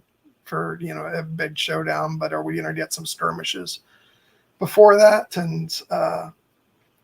And I'm just saying, if they have robbed us of seeing the moment that Senator Ziono finds out that he was totally wrong, I'm going to feel cheated, because I do want to see that shoved in his face. I feel like there's that moment where he's on his rant in the senatorial committee hearing, and he's like, Jedi and false Jedi and witches and space battles. This is all nonsense. And I'm like, I want him to be exposed to as much as that as possible. Let's drop him off on Dathomir and see how I will say what I loved about that is where he's like, this sounds like a fairy tale. How are we to believe any of it? And I couldn't help but feel like that's that section of Star Wars fans. Oh yeah, exactly. He is their stand-in. And that is probably the meanest thing we could ever say about okay. And on that note, we've now crossed the 3.5 hour mark. Let's wrap this thing up. Phenomenal season of television. I recognize that it probably wasn't for everybody, but it was absolutely our shit. And I just absolutely adored this show. If I want to try and be critical, we covered the sort of Shin and Balin thing. Maybe we could have gotten just a little bit more before that moment where things turned. I thought in the first 2 episodes, even though I at the time appreciated that the show was taking its time to set things up and get things in motion, I also recognized for some people maybe the pace was a little slow getting going. For me, I think it's worth it to actually establish your characters and set things up so that then when things do get moving, everything feels like, you feel like you've gotten to know these characters. And I think we needed that with making that transition from animation to live action. I think that's part of the reason why I was able to fall in love with these characters so much, because they didn't just rush into it, assuming that these were the exact same people. I think we had to become sort of used to these new iterations of these characters and to fall in love with them as they are. So I think that the show just was beautifully constructed. I'll just close. I have a feeling it'll be the same answer for both of us, but maybe not. What was your favorite episode? Part 5. Part 5 is my favorite episode of the live action television shows that we've gotten. Not only because of the incredible scenes with Anakin and the dynamic with Ahsoka and during the Clone Wars flashbacks and the lessons he had to teach her, but also everything with Jason Syndulla and the kind of mystical elements there, and the ending with the Purrgil, with that incredible final track. I believe it's called the Hyperspace Jump. I was just listening to it on the soundtrack. How happy were you that soundtrack came out? That is that like, for as much as I adored this show, so like that episode and that specific moment was the one that like brought me the closest to tears, and so it's gonna have a special place in my heart forever, just as this entire show will. But that episode in particular was. Yeah, the whole season was great, but Star Wars Episode 5 was one of the best Star Wars to ever Star Wars. So, we're both in agreement there, and I have a feeling that's the case for a lot of people. But yeah, Episode 5. Okay, so I guess that's finally it. I am shocked that we have 4 people still watching this stream. You are the few, the proud, the dedicated, and we thank you. Yeah, I mean, on normal stream, it's and think people have gotten busy, and it's understandable. But our numbers, have kind of been on the low end. So it's nice to see that we've still got a few people tuned in after 3.5 hours. Go to sleep, y'all.